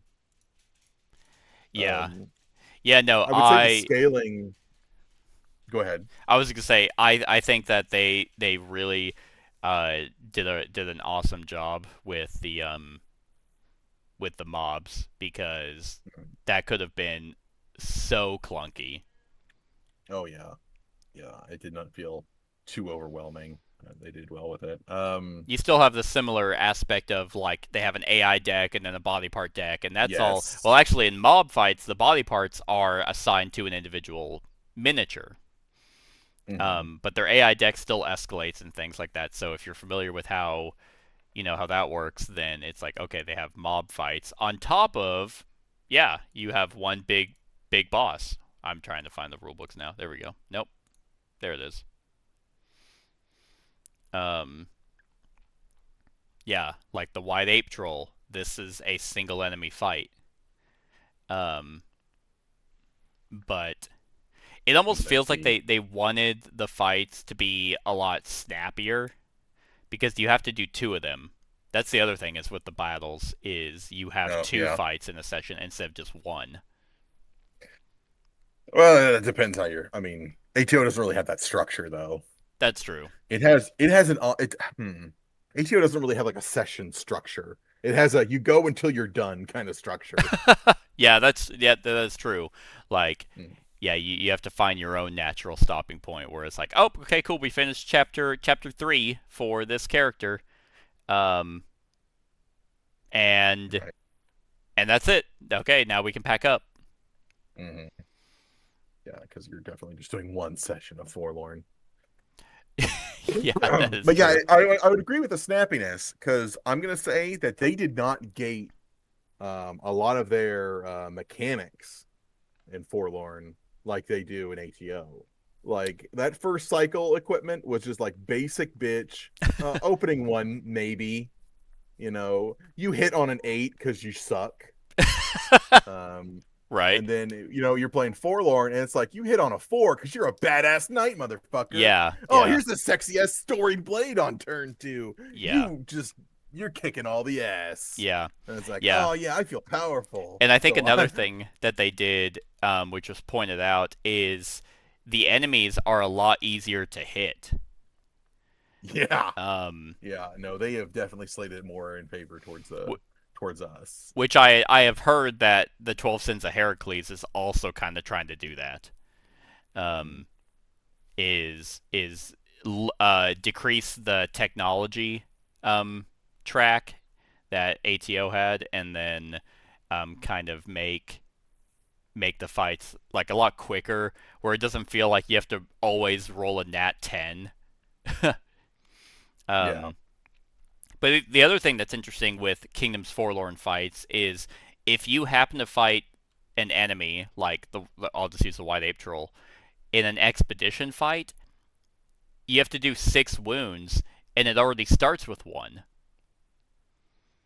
Yeah. But in a full clash, he doesn't. Now it is kind of weird though because it's like, oh, at level 1 you only have to do 6 wounds, and he starts with one, so you have to do 5 wounds. And oh, what about level 2? Oh, I have to do 8 wounds. Oh no, he starts with 3. So I guess never mind. It's still a difference of 5. um, Yeah. I guess the biggest difference is if it's a full clash. In a full clash, you have to deal 6 wounds at level 1. Full clash, you have to deal 8. But expedition fights, it's 5 each. Um, but I do really like that. I like the fact that you have an expedition fight, and they're a little bit weaker. So it shouldn't Mhm. last as long, even though it still relies heavily on dice. And this the expedition fight could last forever because you roll like dog shit, but in the full clash fight it goes super quick because you rolled nat 10s the entire time. Yeah. Um, but it is And also then the kind of fascinating go that ahead. the enemies don't have a movement value. No, no, they get you every Yeah, time. So yeah, it kind of removes that whole like there's I mean there's not really any dash canceling in ATO to be honest. In very rare and specific circumstances can you pull that off. yeah. It's not Uh, Kingdom Death where no, that's where like a that's just like key a system. very yeah, exactly.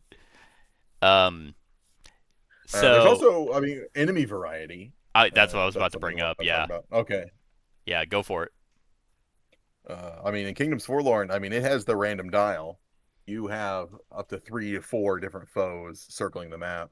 Yeah, And depending again, if it's on the shoot and loot phase or whatever the hell, you're gonna get whatever random guy in whatever random district is. That's gonna be your boss fight. yep, Which is really cool in a fashion. Well, in ATO, you get 2 stock monsters that you're battling throughout the whole fucking campaign. yes. You get 2 guys to pick from, maybe an adversary to spice it up, and then you've got the big bad that's gonna, Yep. show up to check your growth, more or Pretty less. much, yeah. He is thematically tied at very specific circumstances. Mhm. But yeah, like you Typically, said, Doom cards, I think I've noticed, like later Doom cards will usually cause them to spawn. yeah, yeah, that's true. And then yeah, it is kind of like yeah, a check or like a tester, so we know what we're up against. To see how we're faring. So to make sure that we're on the right path, that we're Yeah, growing properly. which I appreciate. I know it kind of jumps out of nowhere and it could be annoying, but like thinking about it, it's like it gives us an idea of how the mechanics work for your final fight, so you're not blindsided. Like we had no idea that he worked this way, and we lost. So I guess Right. our now start over. Mm-hmm. It gives you like an idea because yeah, like Devin said in ATO, depending on your cycle, you have like cycle one, you have the Hecaton, and you have the Labyrinthoros, and you fight those two. It like if you're on day one, you pick one of those two. Day 7, one of those two. Day 13, one of those two. Mm-hmm. And each time you pick one, you mark a here. Uh, where is it? Yeah, up here. It's sideways. I can't. Can I rotate it? I don't think I can. But it's like, all right, you fought the Hecaton at level 1, then you mark level 1, and then your next fight, if you don't choose the Labyrinthoros and you choose the Hecaton again, he's level 1, but now that advances the other one. So they will always be like you can't all of a sudden fight a Hecaton up till like level 3 and then go back and fight a level 1 Labyrinthoros. Um, Yeah. and then the main boss, like in this case, it's cycle 1. It's the Alpha Temenos. It like this is more of just how many times you face him, and then so at most you'll have 4 bosses to fight, but these are the 2 you are fighting a lot. Mm-hmm. And Kingdoms Forlorn, as we mentioned, if we're looking at uh like the rule book, Yeah, you have the whole. I mean, depending upon what kingdom you're in, but you get yeah, the whole smorgasbord available for more or less. I mean, short of the higher level ones. yeah, yeah, you have at any given time you could have like 6 options, and it's random. Like you look at the sheet. I'm trying to yeah. You look at the setup, and it's like right here, for example. Oh, I'm on this. This is my lowest marked one.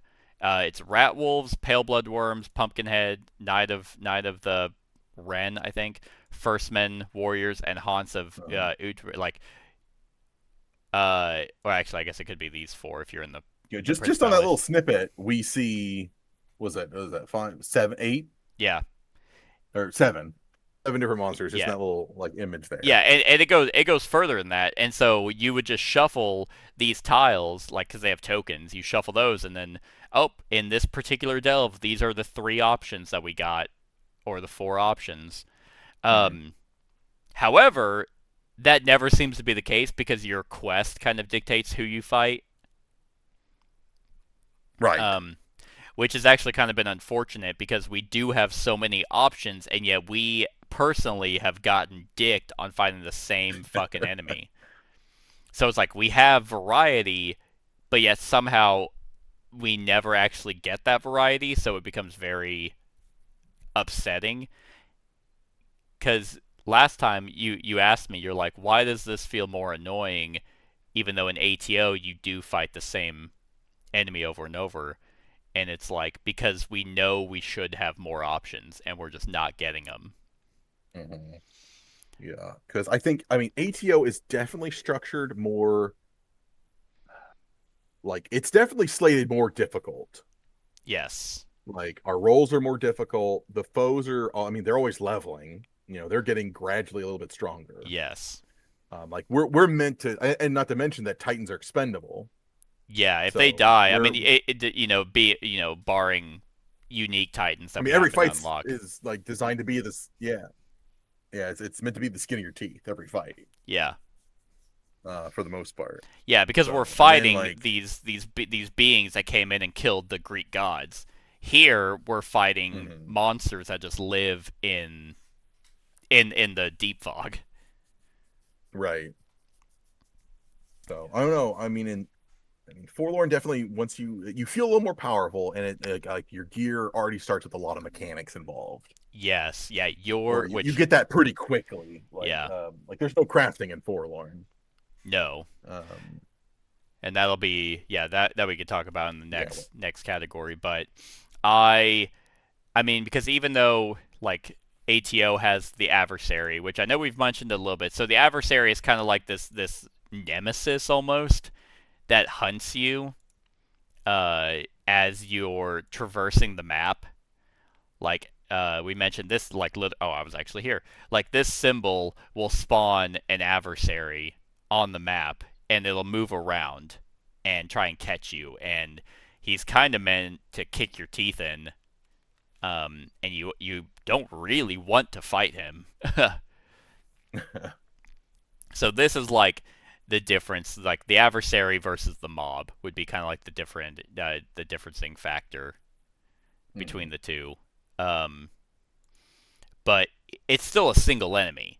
Like whenever you do fight him, he works no different than the regular enemies that you've been choosing to fight every single time. And Kingdom's Forlorn just has. I've enjoyed every single fight that we've come across in Kingdom's Forlorn. mhm. I think that their systems, like they actually, well, their stats, like yeah, they get to you no matter where they go. Somehow positioning is still important, which you wouldn't think. Where it's like, oh, what's the point of moving because they can get to me wherever I go. It's like Mhm. you do a lot more reaction. Like a lot of your reflexing is to get out of, AOE attacks. Right, Um, right. Not to mention each knight has a hand of cards to wield. yes. Yeah, I was about to bring that up too. Um, yeah, on top of the gear that they have, they every Mhm. knight has their own hand of cards that both work in the delve phase and in the fights, in the clash phase. Yeah. That has a cooldown. Um, like where they either could be out for the rest of the fight or they can go into a discard pile that at the beginning of every round you do a cooldown step that moves cards back into your hand to use. Because an ATO to like get up from being knocked down, you had to have a hyper specific, either weapon or item or ability. And in Kingdom's Forlorn, every knight has a card that lets them stand up, Mhm. which I love. Like, I don't think Yeah. I've gotten into a single fight where I didn't pick that card. Yeah, it's like I'd rather stand up. I don't want to waste a whole turn. Yeah, because if you don't have that card, like if it's happened, like and they have conditions that can affect you where you have to randomly discard a card, and it's like, oh shit, I got knocked down and I had to lose that card, and it happened to be my stand-up card, so um, it's a little bit more involved. Hmm. So, and those cards level up as you are progressing through the game. Right, as it is focused on the individualized knights and their hand of cards. It's kind of what represents their growth. Yeah, yeah, exactly, and it's especially Keeping that in their because gear. you have a specific hand limit. So, like, I think me right now as Fleischritter, I have 7, 8 cards available, but I can only bring 5. And whenever it's like, hey, we're going through the deep fog, do you have that thing that helps us? No. I didn't bring that. I didn't take that one. Don't worry, Sir Sant handles the Dell phase. Yes. Yeah, Sir Sanj does everything except help out with tokens. Nope. Um so yeah, like tons more variety with fights, even though you might just get fucking hosed and fight the same enemy back to back. The mob fights are incredibly clean, and varied, and it's only going to get better too. Like, Yeah. if they do end up supporting Kingdoms Forlorn more, or hell, even with the other kingdoms, that adds more enemies that could be thrown into the mix. Yeah. And they level up too. Like, depending on if you're in chapter 3, with your knight, they're gonna, you could fight the same enemy. Like, hey, we're fighting the White Ape Troll again, but because we're in chapter 3, now he has We Are Legion on top of all of this other stuff. He has Regeneration, First Men Guardians, Reinforcements Have Arrived, Vantage Seeker, Strength in Numbers, Avenger of the Tribe, and We Are Legion. Oh boy. Looks like he gets little buddies. Yeah. Uh, so yeah, like normally I think with like they give you a lot more ways to react, a lot more stuff like that. It's Mm-hmm. it's actually pretty interesting. No, I almost say, I don't know if we're at that step yet, but it's from what we've experienced so far, it's a little more going on. Yeah, no, I completely agree. I mean, they have your more discards. Oh, actually, no, there was one thing I was gonna say, because it's about the knights specifically. In ATO, you have a track. You have your rage. You have your fate, and then you have your danger. All of those are constantly upticking with very, very few ways to lower, and they're all Yeah, so ways you have that to you like can kind die. Rage, your Titan fucking, it gets so mad that you lose connection, and then it effectively dies. Fate, you tempted fate way too much, and you die that way. Danger, mm-hmm. it's the same thing, where you go over your danger and you have to draw a noble, and that might kill you. Right. Kingdoms Forlorn, and these are all because the Titans are expendable. And you actually don't really care if a Titan loses, or if a Titan dies, versus Kingdom Death Monster, where it's like, it's like, fuck, this was our best dude, even though it's like, no, people are expendable. No, they're not. This was our best fighter. But yeah, if they die, it's like, okay, we'll just find one in the wild and trap it. Mm-hmm. But Kingdoms Forlorn is very nice because it's passion, vigor, and heat. And heat is how you reroll dice, but you have a cooldown. So actually, like, refreshes, but yeah, its cap is reduced. It is, but I mean, whenever you take more damage, your cap goes up. Right. So, but you could be a lot more liquid. You don't have to. I mean, don't get me wrong. I love the decision of deciding what to reroll because you might be fucked if your fate gets too high in ATO. I think it works very well. I much prefer that over no mitigation at all. But Kingdoms Right. Forlorn, you are way more liquid with your heat. Um, and sometimes it burns you. Sometimes you spend a bunch of heat, and then the enemy does something that you're like, "Damn, I wish I could react to that," but you can't because you don't have any heat to spend. Because a lot of your Right. cards require you to spend heat. Yeah, I do like that mechanic. It's similar, but just different enough. Yeah. Like where an ATO fate is, your representation of a little bit of luck that you pushed a little too far, Yep. and the monster starts taking advantage of when your fate sitting a little too high. Yeah. Then where it's cool, it's represented thematically in Kingdoms Forlorn, where your knight. Well, while your heat does refresh, if your heat is at a certain level, essentially it represents that maybe you left yourself open by pushing too hard, Yeah. and now the monster gets that additional dice against you. Yeah. Like you overcorrected on trying to swing and then you missed. And Exactly. both are great uses of mitigation in both games. But because I am not the biggest lover of dice, I really like the fact that it's my turn. Oh hey, it's Fly Shredder. My cooldown's 4.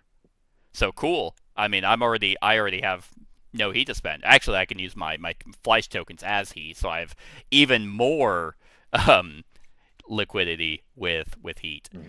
And then on top of your passion being tied to your peril arc, not your peril arc, your heroic arc, which is similar to your rage, but you have a lot more options um, as your passion goes up. And then your vigor. I mean, my character has a card that lets him heal. That's cool. There's no Yeah. fucking way to heal an ATO. No, goddamn right there isn't. uh, so you feel a lot squishier in ATO versus I mean, yeah, yeah, they both do well in capturing like the theme in the gameplay, which is really cool. In the Triskelion and in the there's not really a cool name for the stats in yeah, I guess Forlorn, there's but not. It's the inverted paradigm system. I think is well. That's kind of how. Yeah. No, that's not. Trademarked.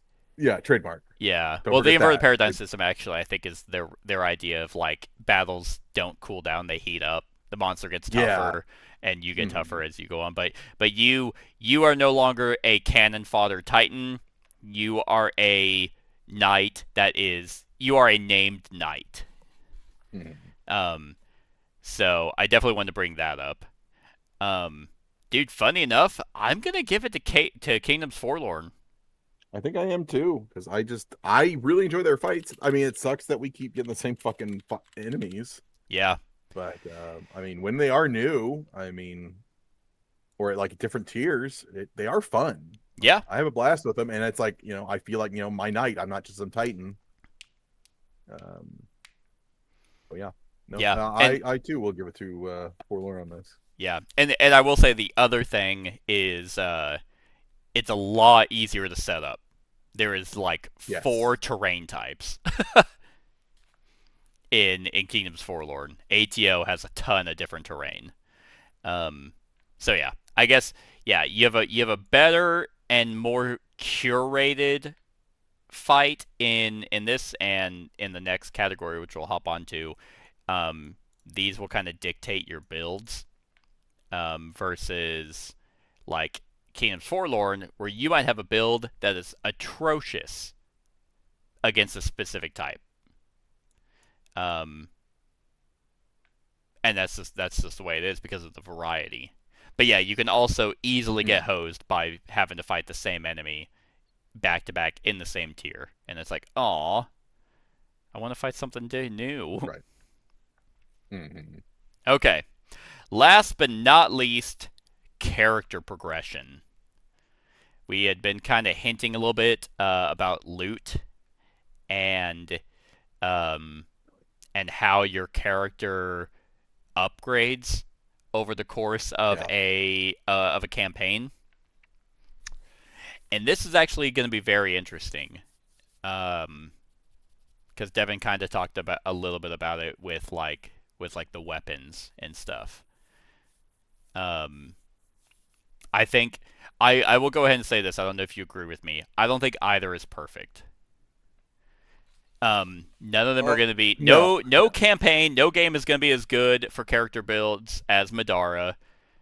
We have to accept that. I mean, KDM's pretty solid too. I mean, they are like no, it's not, dude. You word? luck build and then you win. and I found the meta. Don't die by falling into a hole. That's true. It's a whip or a bow, and you're god tier. Oh yeah, that's it. No, because KDM is basically, if you can bump your luck, you win. So Madara is the best in terms of character builds. But yeah, so which one you want to start with, buddy? Oh man, I guess did we start with Forlorn last time? I guess we'll do ATO. Yeah. So the way ATO works is, I mentioned it whenever we were talking about kind of like the structure of ATO, in the exploration step. So Aeon Trespass has resources that you manage on your Argo sheet. They are all right here in your cargo hold. There are two different types. There are mortal resources, and there are primordial resources. Mortal resources you get mainly from the exploration cards. Like, for example, we happen to draw weapons cache. We get 2 armament resources. So you go to your sheet, you plug in 2, so on and so forth. Whenever you fight a enemy in ATO, each of their body part cards that you wound has... Oh, there's a problem loading this page. I see. Each of their body part cards will have a resource icon on it. I'm trying to see if I can find it. Yep. Nope, that's its attack card. Dang it. Anyway, after you kill the enemy, then you gather up all the wound cards you dealt to it, look at the icon, multiply it by the enemy's level. That's how much you get. Then during the progression phase, or whatever it was called, advancement phase, you will spend those resources based off the items that you have available through the tech. That's your progression. It is resource management to look through a bunch of different cycle-specific weapons and building out your Titan how you want it. And the weapons and stuff aren't assigned to your Titan. Well, some can be, actually. We found out in Cycle 2. They can actually be like merged pretty much to a specific Titan. But for the most part, it just kind of goes in an armory. Like, if you don't really want to use an item anymore, it just goes into a pile, and then someone else can use it if they want to. But that's where your builds are coming from. Your Argonauts don't really play a role into any of that. You can have a weapon, one-handed or two-handed, sword and shield. You can have armor, one armor, but you also have support items that you can have, and those can be attached to your weapons. And then as the campaign continues, you will eventually unlock new technology that gives you higher level weapons and stuff to be able to build. But those items are typically geared towards fighting one of the two enemies. Like, as you fight higher level, like a higher level Hecaton, you can now, get a Hecaton live study tech or a Hecaton autopsy. And that's going to give you gear that's going to protect you from their, like, say with the Hecaton, he's a little more pushback. Yes. And that gear typically gives you a little more resistance there. Yeah, because at a higher level Hecaton, the board edges are like cliffs, so you could be knocked off the edge.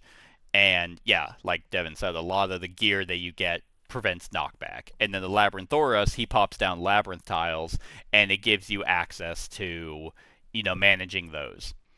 Which is cool, because it's like, oh, we're fighting a bunch of these, now we're learning how to combat these in a much better way. But they're a lot more... It's kind of like this is the best example I can, or the best analogy. ATO's loot is quantity over quality, and Kingdoms Forlorn to me is quality over quantity. Yeah.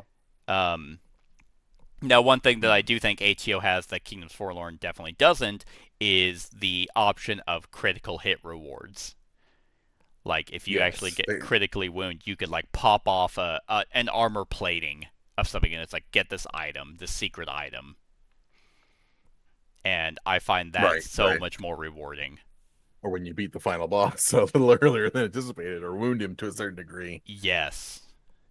But yeah, like, what we found, at least in ATO, was if you kind of get a build, you don't really change.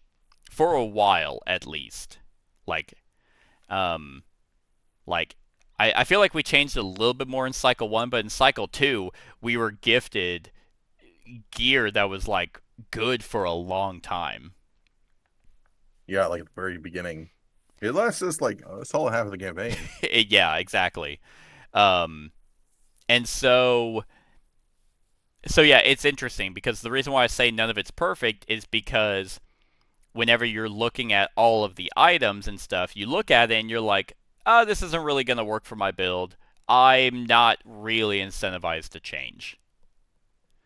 Because why fix what ain't broke? But, and then also at the same time, whenever you do look at the really high, like the Gigas sword from ATO, it's like, this is going to take fucking forever to get. Like, we need so many resources. Yep, and you get it for the tail end of that that one cycle. Yeah, yeah, and yeah, you get it for that cycle, and while that equipment does carry over to the next cycle, it just isn't compatible. Like, you could technically use it. Yeah, it needs to be ascended, and if it doesn't have that, then you could still use it, but you take heavy penalties. So yeah, like, it's resource management, tons of options, and they're cycle specific, which is actually kind of cool, because I've looked at the pictures while I've been organizing the loot from each cycle, and it gets progressively more advanced. Like, cycle 1 is like you're throwing boats around. Boats full of rocks. Yeah, boats full of rocks. That's your club. And then, like, cycle 4, it's like this high tech sci-fi weapon, this like lightning blade or something. Sexy. So I think that's really cool. But yeah, like, your build kind of goes into your Titan. Your Argonauts can get attribute buffs, but that's literally for either judgment cards in a fight or for story stuff. Yeah, they mostly contribute through those. Those Nemos cards. Yes, the Nemos cards, which that's kind of a build as well, as those are like special abilities that you get. Also, depending on your Titan, there are different breeds of Titan that you can make. Those will have special abilities. They will have unique Kratos and Trauma. Like, you can get patterns for those that can adjust your build. So there is a little bit more creativity with the Titans, where it's like, okay, this is what this Titan is really good at. And in Cycle 2, for example, a little bit of spoiler, but you can get items that attach to your Argonaut, who is piloting that Titan, or attached to your Titan, and you can get some really creative builds. So you have options with ATO loot and character builds. However, there's not enough variety in terms of fights that you're ever really going to be like, oh, I need to change all this out. So, Devin, you want to talk about Kingdoms Forlorn quote Oh, unquote loot. baby. Oh, I'll tell you about that character progression. Well, let's see here. I mean, let's see here. So, in Kingdoms Forlorn, you start with your basic knight, and he's typically equipped with knives. Yeah, That's yeah. essentially their fist and tooth, right? Yeah, it's like their You gauntlet, their gauntlet and a yeah, dagger. and then they have their base hand of cards, specific to their individual knight, but they're usually around the same stuff. You have a get up, you have a second chance, Yeah, you've got a reflex typically, and then you have a few more that are specific to the knight. So you have your hand of cards, you have your gear. As you fight through the kingdoms that are so forlorn, and you defeat your expedition monsters as well as find scavenged loot, you get loot cards, which are just small cards that are based on whatever that there's kingdom specific loot cards. There's the consumables, and then there's also upgrade cards. mm-hmm. But they're listed as just like a kind of a generic card with a coin value assigned to them. Let's see. Then there's the Expedition Clash, which will have its loot card, as well as the Full Clash will have its own loot card, but you only get one. Yep. Once you've finished your outing, your delve,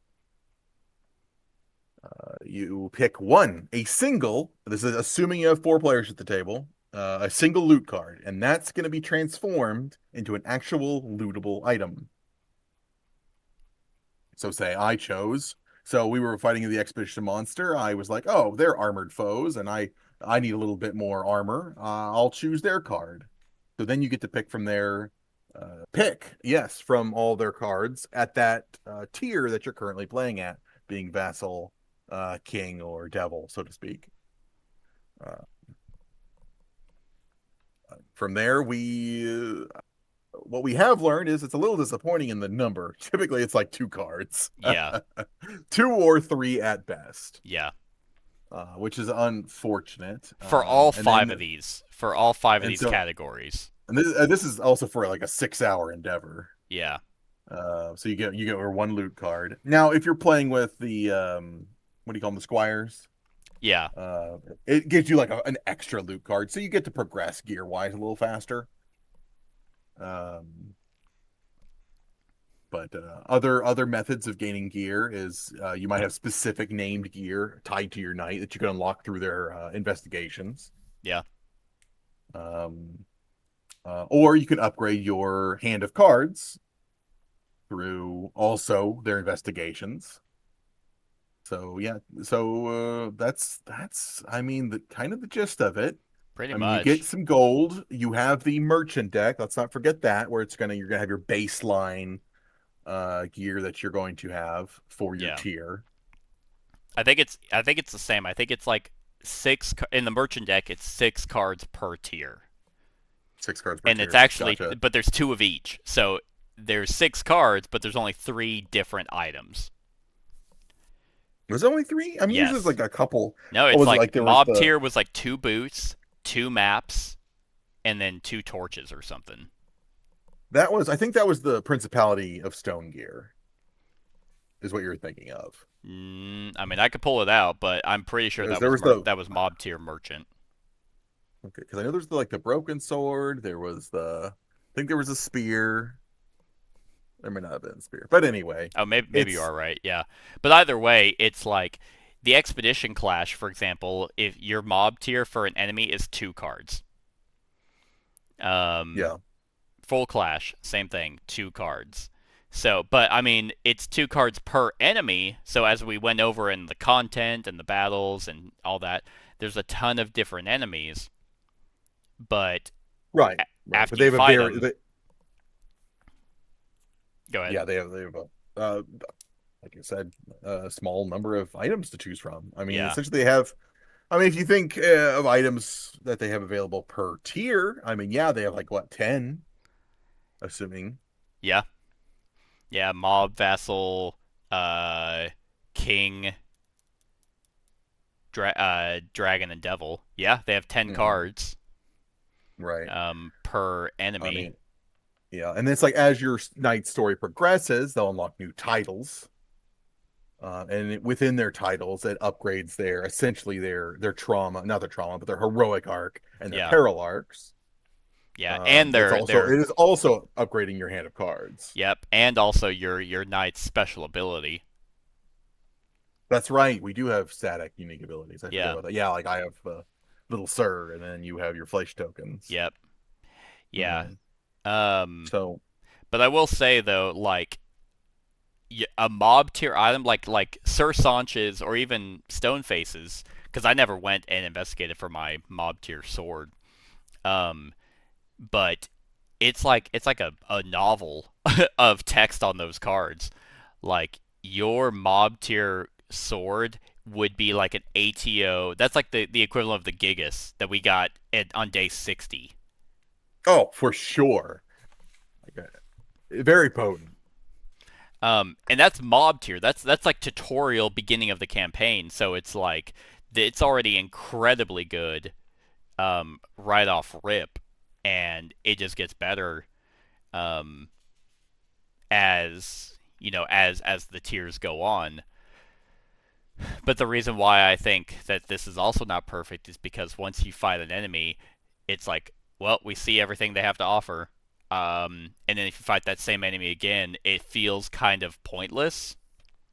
Right, right. Because yeah, once you've seen that tier, and if you face them again in the same tier, which I don't think they anticipate you doing, but Well, that did happen to us. multiple times. We have fought the Ironcast Dead multiple times, the Winged Nightmare multiple times, and the Stonemason Knight multiple times. Yeah. And we almost when fought they do the that- Haunts multiple times, but it happened to be the Winged Nightmare. Mhm.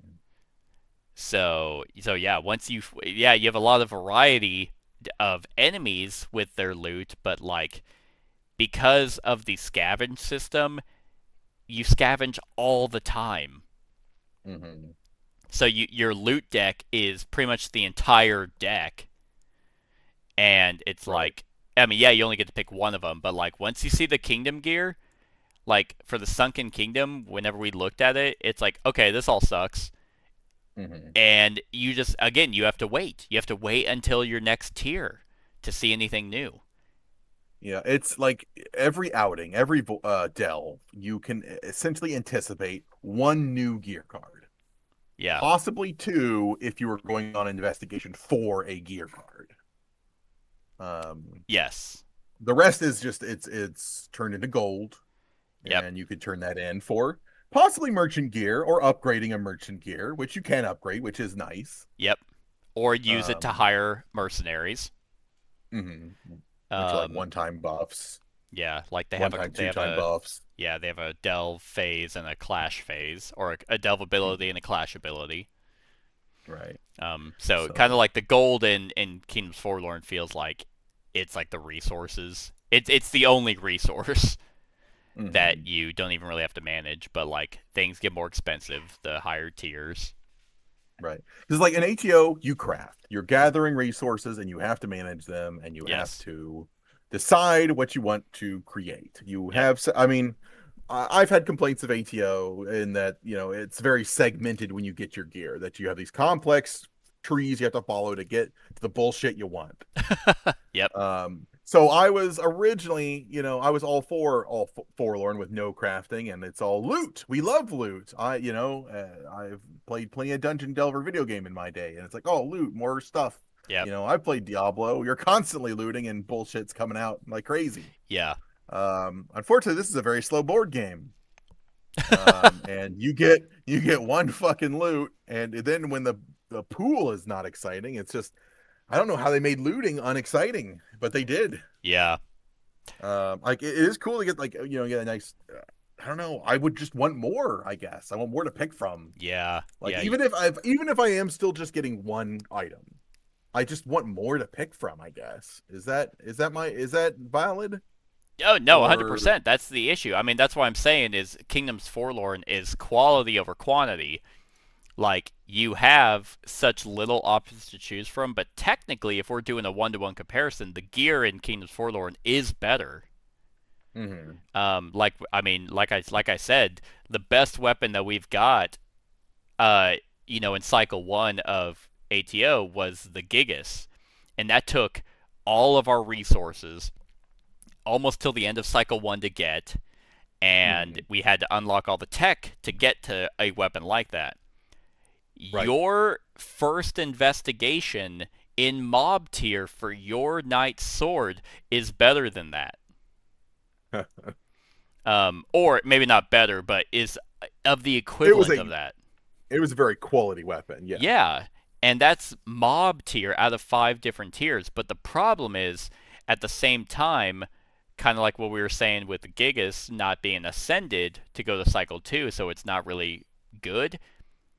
You're not even using your mob tier sword anymore because we went to vassal tier. Right. And I mean, you have Um, to. I mean, you do have to upgrade. yeah, I mean, because they're the thresholds do increase. yeah. I Now, noticed the issue with my sword was, well, it was very accurate and it had all these different buffs, essentially to make me always hit. And I always had like plenty of power to back up my hits, but I was capped at like 7. yeah, Like I was going to deal 7 damage, and as soon as their like armor threshold goes higher than that, I was nobody. yeah. Yeah, so I guess the one thing that we don't know personally is how far do these weapons take us? You know, Hmm. is it literally like as long as you're in mob tier, it's really good, then as soon as vassal tier hits, you got to dump it, or can your chapter 1 investigation sword carry you for a bit? Hmm. I don't know. Like we immediately moved on. I never even investigated for Fleischritter's sword. I just used, I think I used Your a fist merchant. spear. I used the stonemason spear for a bit, and then now it's something different while we're in vassal tier because a new sword came out, and I'm like, okay, cool, I'll try this.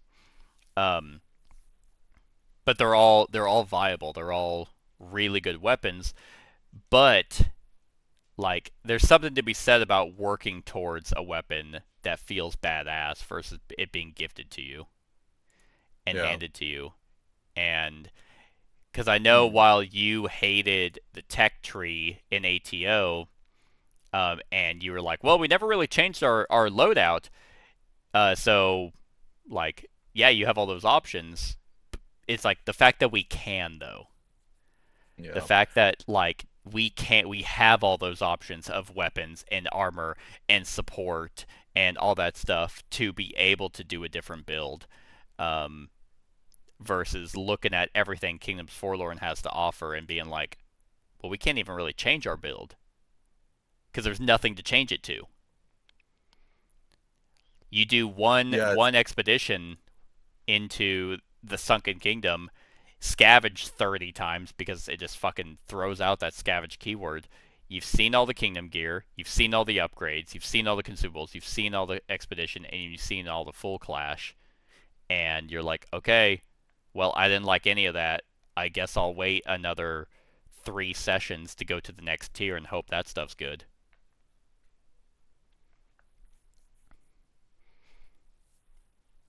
Like if Yeah. they Yeah. if they did this loot system similar to how like with the variety of ATO, oh, it'd be Mhm. significantly better. Yeah. Yeah. Like, I don't know. Like being able to gift it from like random crits. I don't know how they would do that. Yeah, But because yeah, also it just makes it more exciting that way. I don't know. Kingdoms Forlorn also doesn't have like secret cards where, oh man, if you crit this location, yeah, you knock off a chunk of its armor and you get to take it. Hmm. It doesn't have any of that. It's Right. all up front. It's designed. Kingdoms Forlorn is designed for you to see everything, and because it's not new every single time, even though it's supposed to be, um, it kind of feels like a letdown. Even whenever like, Hmm. because even whenever we had the like the full clash against a new enemy, and we saw it, it's like, oh, okay, this is really cool. But then that's it. Okay, we've seen it. Yeah. Like, all right. gotta do 3 more expeditions before we get to go to the next tier to see new They certainly stuff. tried something different. But yeah, I don't know. You see more variety. Something. It just wasn't spicy. It just doesn't feel good. Yeah.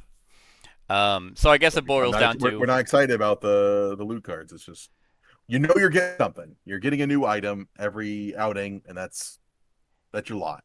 yeah. I New mean, upgrade or a single piece of something. yeah, and you get to pick it because you get to pick your investigation. So you could be like, oh, we're in chapter 4.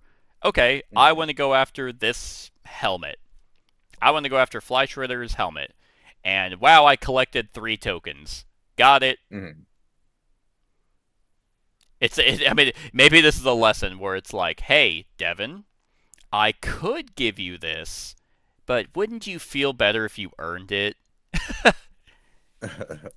um, and yeah, I don't know. It depends on if do you want to manage resources or not. Like, do you want to have a craft system? Do you want to have a tech tree that over the course of the game? And we mentioned this in our KDM and ATO comparison. ATO is so curated. Like, you will get the next best gear when we want you to. Yeah. Like, you'll never be overpowered. You will never be over. Yeah, exactly. You need to fight a hecaton level 3 and win to unlock this tech tree or this technology card that gives you access to better weapons. Kingdom's Forlorn is nothing is gated. It's just like, oh, cool, you went here. This is what you fought. You get its loot. Yeah. And you're never getting vassal gear and mob tier. You got to actually reach that. That's true. But that's their extent of their gating. But that's exactly. That's something that you would naturally do anyway. But just by playing the game. Right. It's just, I think, our biggest issue with the loot system in Kingdom's Forlorn is it's you see it all immediately. And the gold I don't find exciting at all. I find that to be so artificial. Of like, cool, I have 30 gold. Alright, yeah, we can hire the bard. Yeah. Ooh. Yeah, we didn't even use. We went one. We didn't buy a single mercenary, and we're like, it was fine. We were fine. Yeah, exactly. Nothing there is like super exciting. Like, and then you look at like, oh, we can get rewards for doing bounties or for doing contracts, and it's like these I don't want to do. I don't want to do anything that makes me stay in the Del phase any longer. Right. I mean, but it does have it does have that loot box kind of feel though. Like the only time the loot gear in Kingdom's Forlorn is exciting is when we did fight something new. It's like, oh, thank God we could look at something different. Yes. When you don't know what it is, and it is something new. I know that's what they want to preserve with the different tiers and the variety of monsters. Yes, and the kingdoms. Yes, that's yeah, and so there are only like 2 or 3 items per monster, per tier. But they anticipate you fighting something new every single time. Yeah, and it is interesting. So let's assume that Kingdom's Forlorn has everything out for it, or they support it, and you have 6 kingdoms to go to. Oh, 6 kingdoms, damn. No. I'm just hypothesizing. Let's just say they support it even more. Because as of right now we have 4, and then you have the underground with the succulent tiers. But if what my Discord buddy is saying, like they've alluded to potentially doing more. So your loot system is tied into having a ton of kingdoms, having a ton of monsters, and a ton of knights. So you have 3 different pools of loot, whereas whereas Aeon Trespass has 1. It's just cycle gear. So it is different. I guess it's just like Like, do you like that? Do you like the fact that you have unique kingdom gear and consumables? I mean, the only reason we don't have any consumables is because we happen to take a contract that trashed them all. But consumables are like one-time use, but then you can buy them later. But 'Cause it's they're like you have to unlocked. get to the end of that of your 6 hour fucking session and just say, okay, I'll take the potion. Right?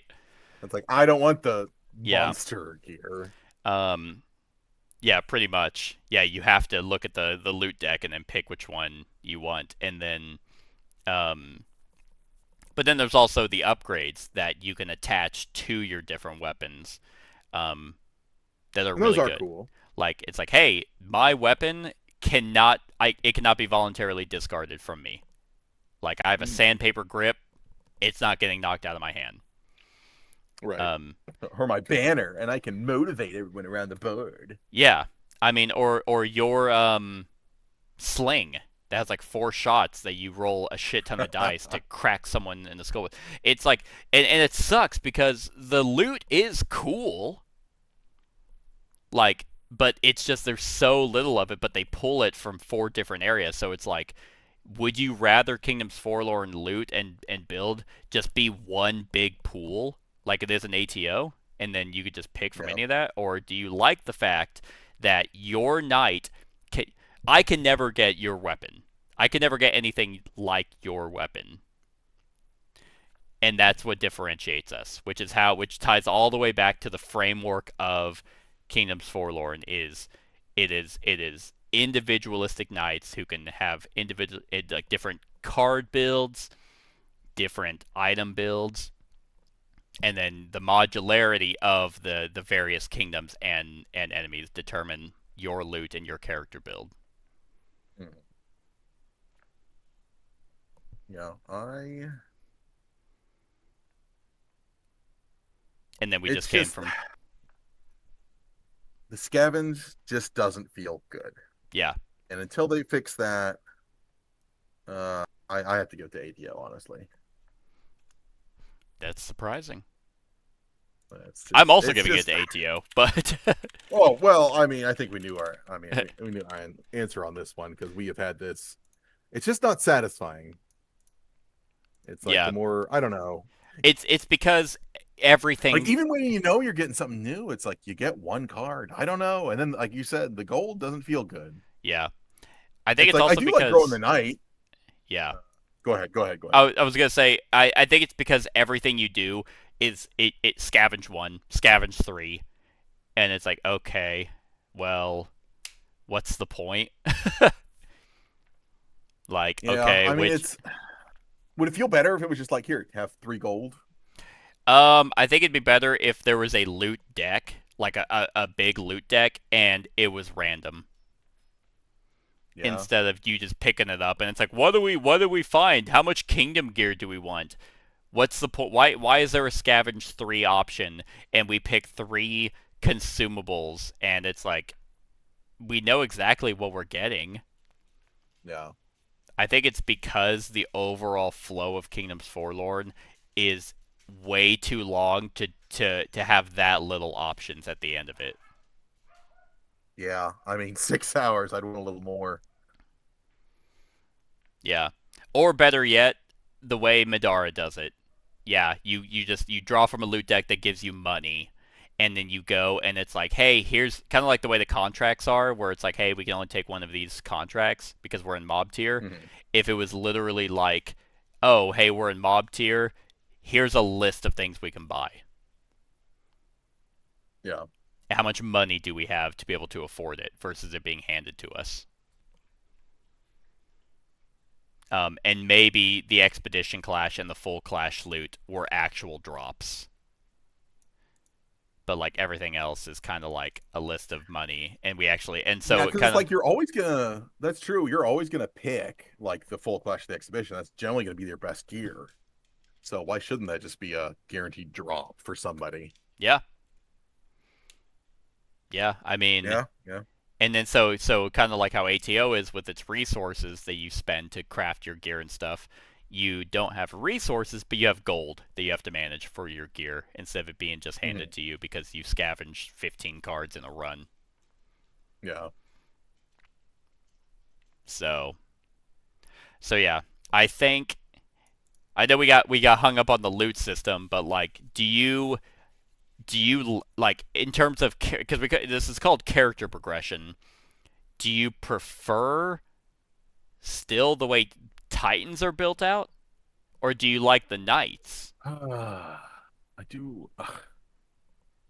I mean, I like the Knight's Hand of Cards. I like that elevating. I like that their titles upgrade with them, obviously.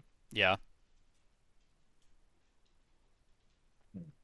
I mean, but your characters are more or less tied to their cycle. I mean, sure, there's a handful that continued on when we played, but most of them ain't retired. Like when they complete a Nemos, they're done. Yeah. And so they don't really feel like characters. You Oh trying to get me no. split up here? Uh, let's see. Yeah. Like, I mean, this. I mean, I might still just be hung up on how much I hate the delve. And it's like, Yeah. as hateful as the delve is, shouldn't I get more loot for this? Yeah. Yeah. That's kind of where I was thinking. I think the character progression for both of these, it's ATO is this all congruent flow of advancing. It all feels like it's tied into one, where it's like we are going through an adventure, we are going through this entire cycle where everything just feels natural. Like, yeah, when you segment the loot out, it's just like, oh yeah, this is all tied behind a tech tree, but that's naturally happening. When you're looking at, this timeline, it is curated of tech, battle, tech. Exploration cards change right here. And so story stuff is just constantly naturally flowing so that by the time you do get better gear, it feels like this was right. Versus but that's a commitment. That takes a long time to do that. But then you look at Kingdoms Forlorn and it's like this is kind of the equivalent of the timeline, and here you level up your knight. Here you get an item. Here you get an item. Here you get an item. But these are all individualistic sessions that take way too long. Right. So, like, whenever you're looking at here, like, if we played from, like, day 1 all the way to day 17, that feels satisfying. And for how long it would take us to do this, we probably do one night's quest. And you get very little payback. And then unfortunately, this is a constant progression towards an epic finale. And here it's like, oh, we did mob tier stuff. Okay, we're going to do the exact same thing but in vassal tier. Right. So, I mean, it's like the main thing you're building for is that story, that night story. Oh yeah. Which is amazing. Like, the narration for both these games is awesome. So yeah, it is kind of interesting because it's like, I like the Knight build more than the Titan build, but I think the loot is when it's isolated is much better in Kingdoms Forlorn. Right. But I think overall character progression, I feel much more satisfied with the way it goes in ATO. Because we earned it. Like, we worked for it. We managed resources. We saved up for it. We specifically fought that the same enemy twice to level it up so we can get that technology that allows us to get to this item. So. Right. And not to mention, yeah. And then those little surprises. Just something about rolling a critical and getting a piece of gear. It feels good. Yeah. Yeah. And it's awesome. So yeah. So yeah. That is our comparison for Kingdoms Forlorn to Aeon Trespass Odyssey. Bring these sexy pictures back up. Right? Oh. And it's crazy though whenever you're looking at it's like hit 9.0 and then Kingdoms Forlorn also 9.0. 9.0. But it's out of 440 ratings versus 2.6 thousand. Yeah.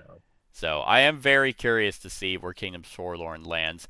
I think, I mean, this is tried and true because one, it pulled from Kingdom Death,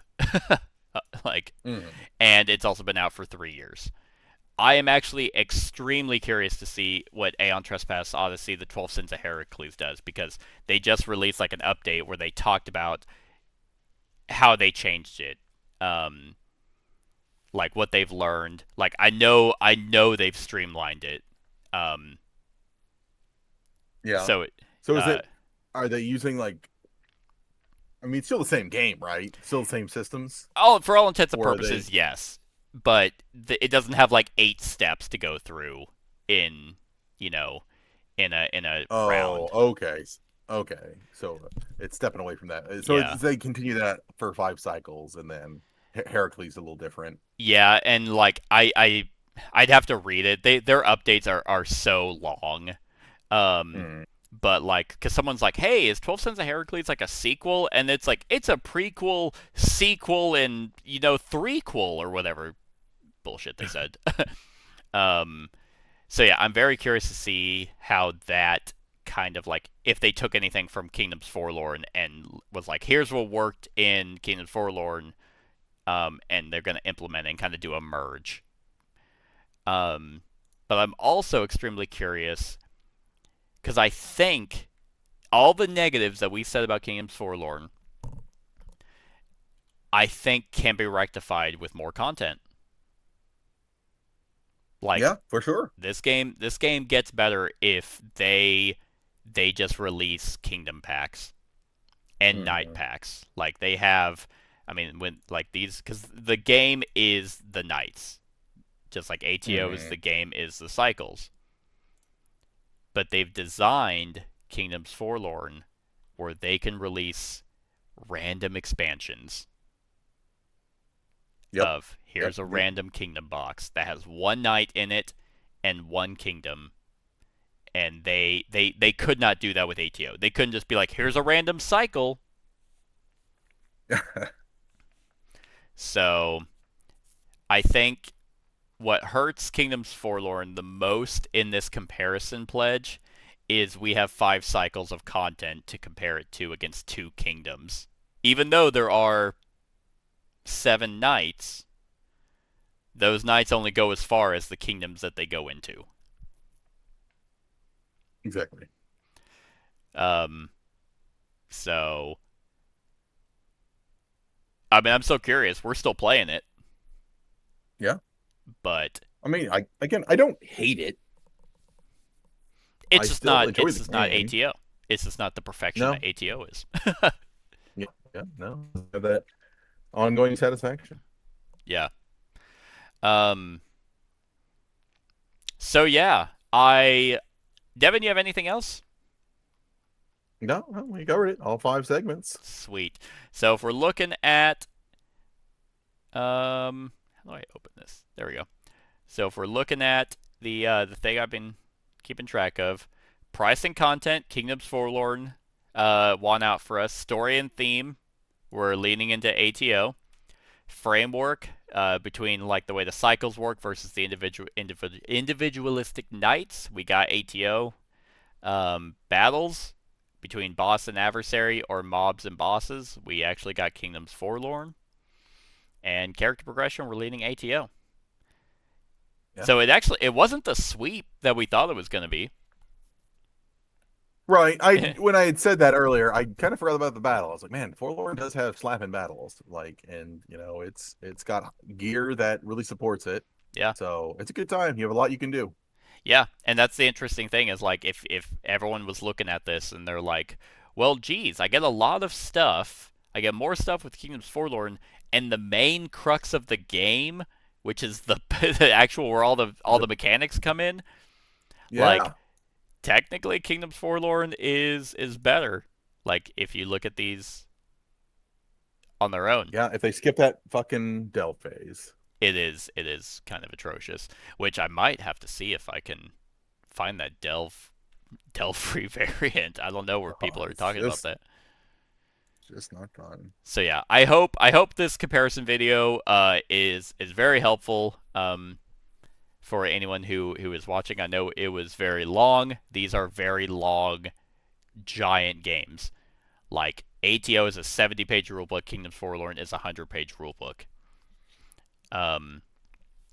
So these are just small pieces of a whole. But it comes down to, what do you value? I think Kingdoms Forlorn, if I was to like make it very quick, Kingdoms Forlorn is designed to be modular and quicker in terms of setup and teardown. And you know, because one thing that we didn't even mention in our discussion, it's in the rulebook. It's designed for you to be able to take your knight and go and play in other people's campaigns. Right. Like, they assuming all your friends bought Kingdoms Forlorn. Yeah. Assuming that everyone had, $1,000 and they just wanted to buy this game. But it is meant to be almost plug and play, where, hey, here's my knight from my game that I can throw in and play with you guys. So it's a unique system that they've done for the game. And ATO is meant to be a long equivalent of a D&D session or a D&D campaign.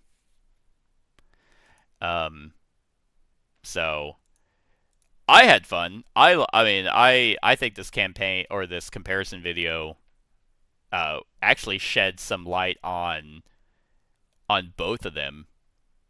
Whenever you're looking at them in a different context. Right. Yeah, the Forlorn definitely holds more onto the the core value of the combat. Mm-hmm. It just tried to add more challenges that were a little too vexing. Yeah. So, we'll see. Man. Like, Devin and I have done 2 cycles of ATO. After we're done with Kingdoms Forlorn, we plan on hopping back in. Who knows? Maybe down the line we'll revisit this after we finish out Kingdoms Forlorn and it's released a few more kingdoms, and after we finish all 5 cycles of ATO. Very likely. We might come back and see if any of our perspectives have changed by seeing everything that both games have to offer. But until that time, Devin, you good? Yeah. Awesome.